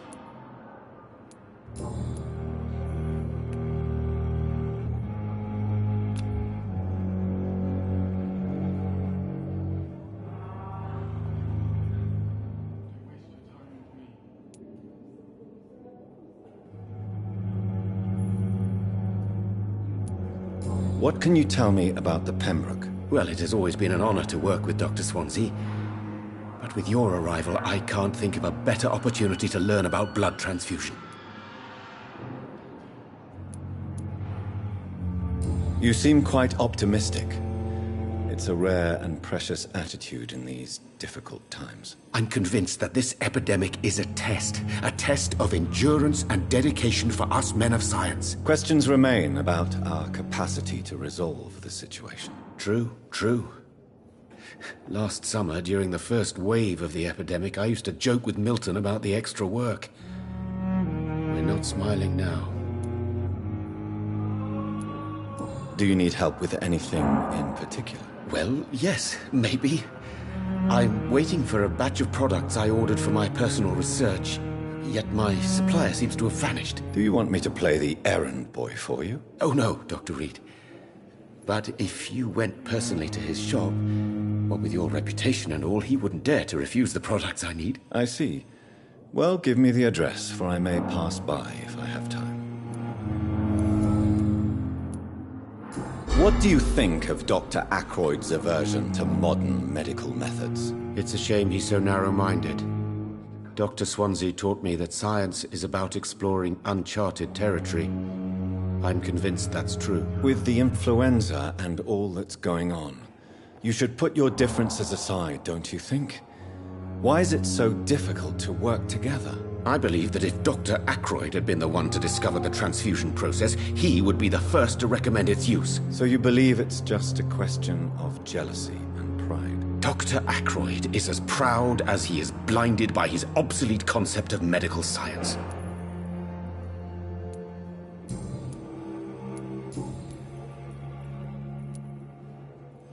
Tell me more about your willingness to experiment with new medical techniques. Harvey Fiddick is a patient suffering from a severe injury that could cripple him if not treated correctly.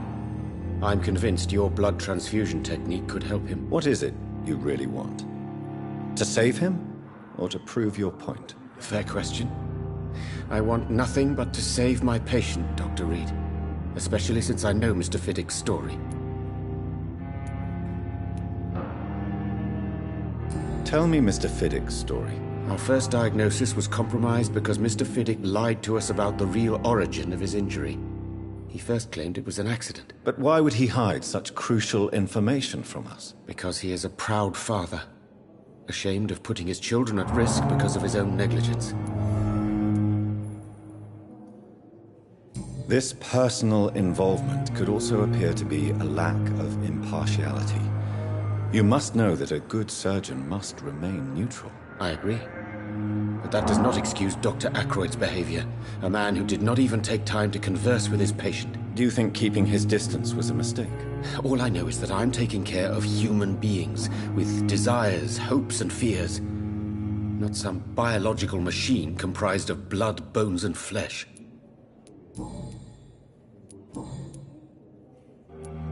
Goodbye, Dr. Strickland.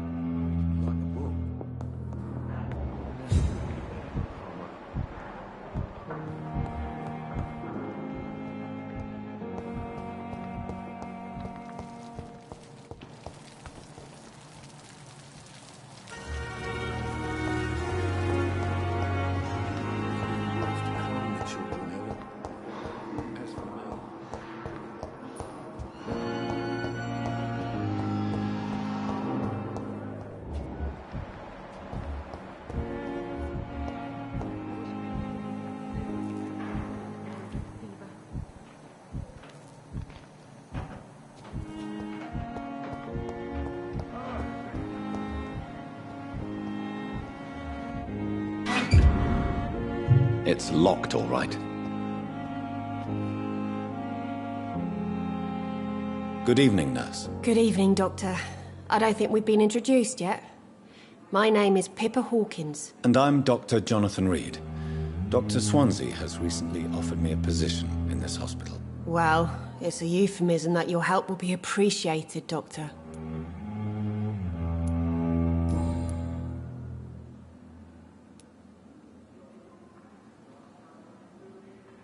How would you describe the situation at the Pembroke Hospital? It's serious. The flu is wreaking havoc amongst the staff and patients. We are running out of everything. Nurse Hawkins, the Spanish flu won't last forever. Even the Black Plague didn't kill everyone. I wish I could believe you. But what if this epidemic was worse? What if in the end, nobody was spared? You must get a hold of yourself, nurse. Sorry, I'm exhausted. No one has any idea when this epidemic will be over. How long have you been a nurse? Well, long enough to see that the epidemic is winning. And no matter how qualified you are, don't tell me you'll change that.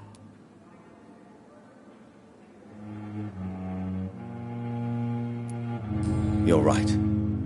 When dealing with such a terrible disease, one must remain humble. But that doesn't mean we shouldn't try our best. Sorry, Doctor.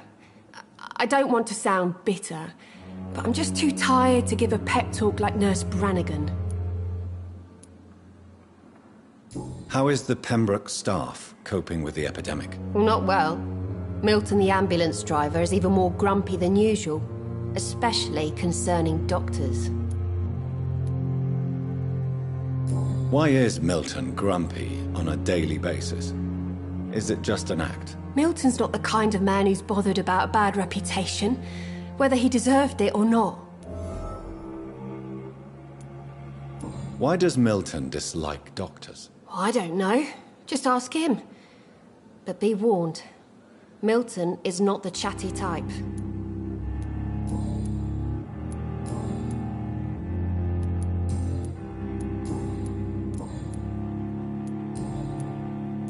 Goodbye, Nurse Hawkins.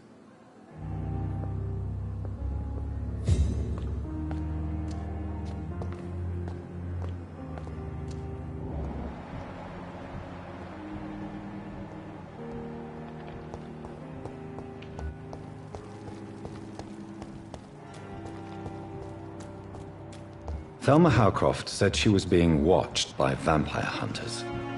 Where are they hiding? I should investigate.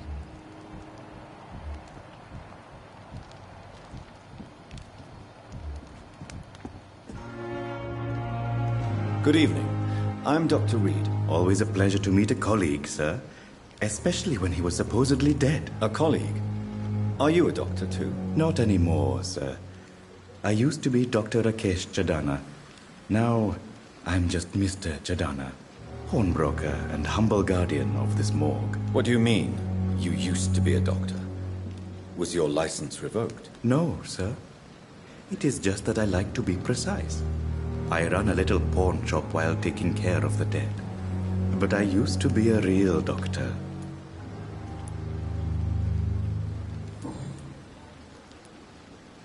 Do you work here alone? Yes, very easy work, sir. All I have to do is watch a few bodies. The situation was very different when the main morgue was still open.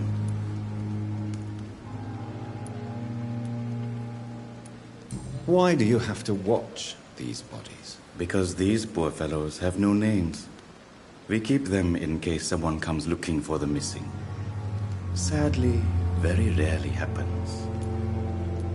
Why close the hospital's main morgue? It was for sanitary reasons after the beginning of the epidemic. Cadavers had to be moved to the nearest mass grave. Are you afraid or uneasy being surrounded by so many corpses? Why should I? These bodies are empty vessels. Flesh left to decay. Poof. No soul anymore. All gone.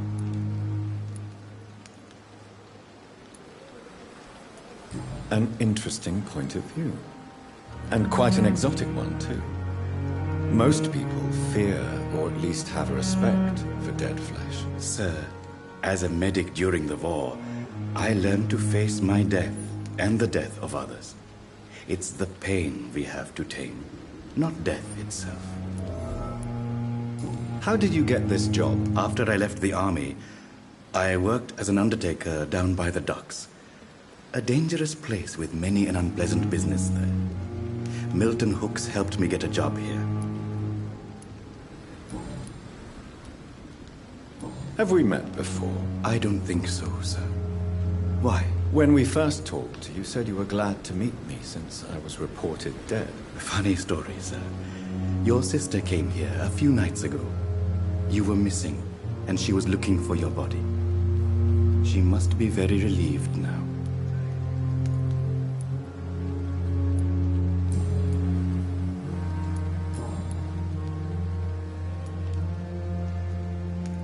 A pawnbroker? I expect you get all types of people here. Yes, sir. All kind of people. For I sell all kind of goods.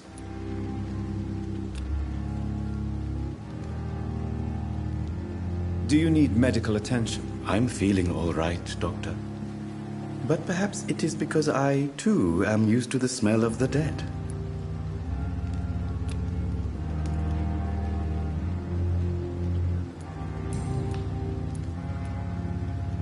A pawnbroker? I expect you get all types of people here. Yes, sir. All kind of people. For I sell all kind of goods. Who comes here to trade with you? It's very unhygienic, even unsafe. Diseases can spread.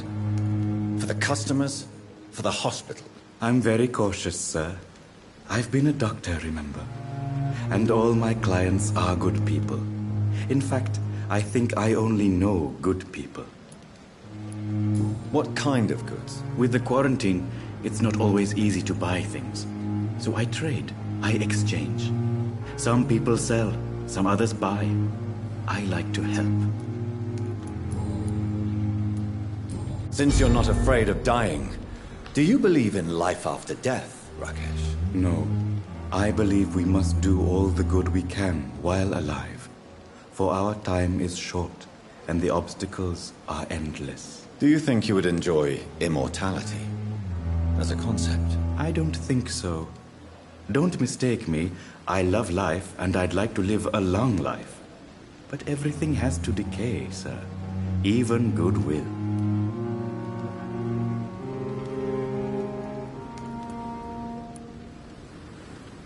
Do you really believe goodwill cannot last? As I said, sir, everything decays. If I was to never die, goodness, I would be bored or worse. And I like to be helpful, sir. Quite depressing, wouldn't you say? Yes, but the good news is we'll all die before losing our humanity, sir. So you're ready to die? No, I am not. I don't fear death, for I won't see it. What troubles me is the pain my death will inflict to those I know. You're a wise man, Mr. Chidana. No, Dr. Reed. I am a foolish man. But I like to think otherwise.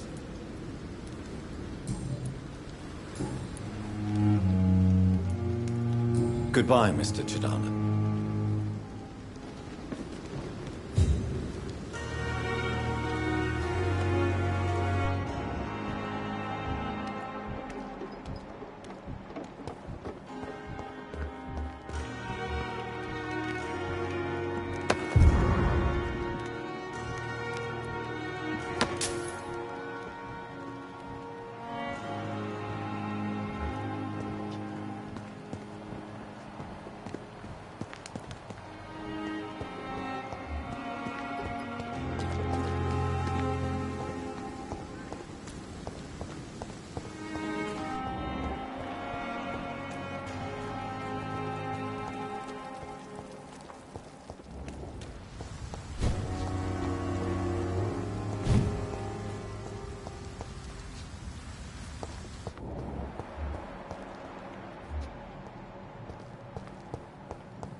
Scowl voices in the garden. I should investigate. If they were to find somebody.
So, Mr. Hooks and Nurse Hawkins are an item.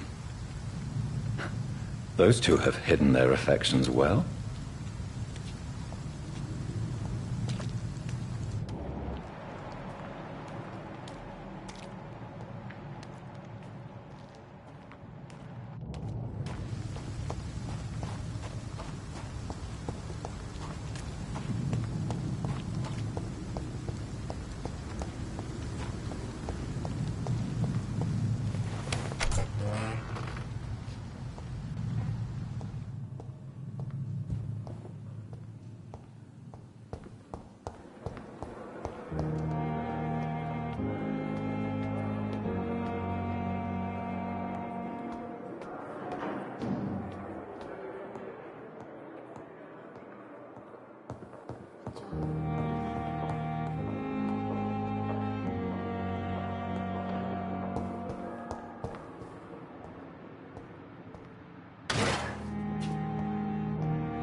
This must be the place.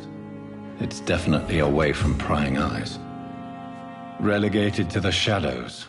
A kingdom of my own. At least I won't be sleeping in a coffin.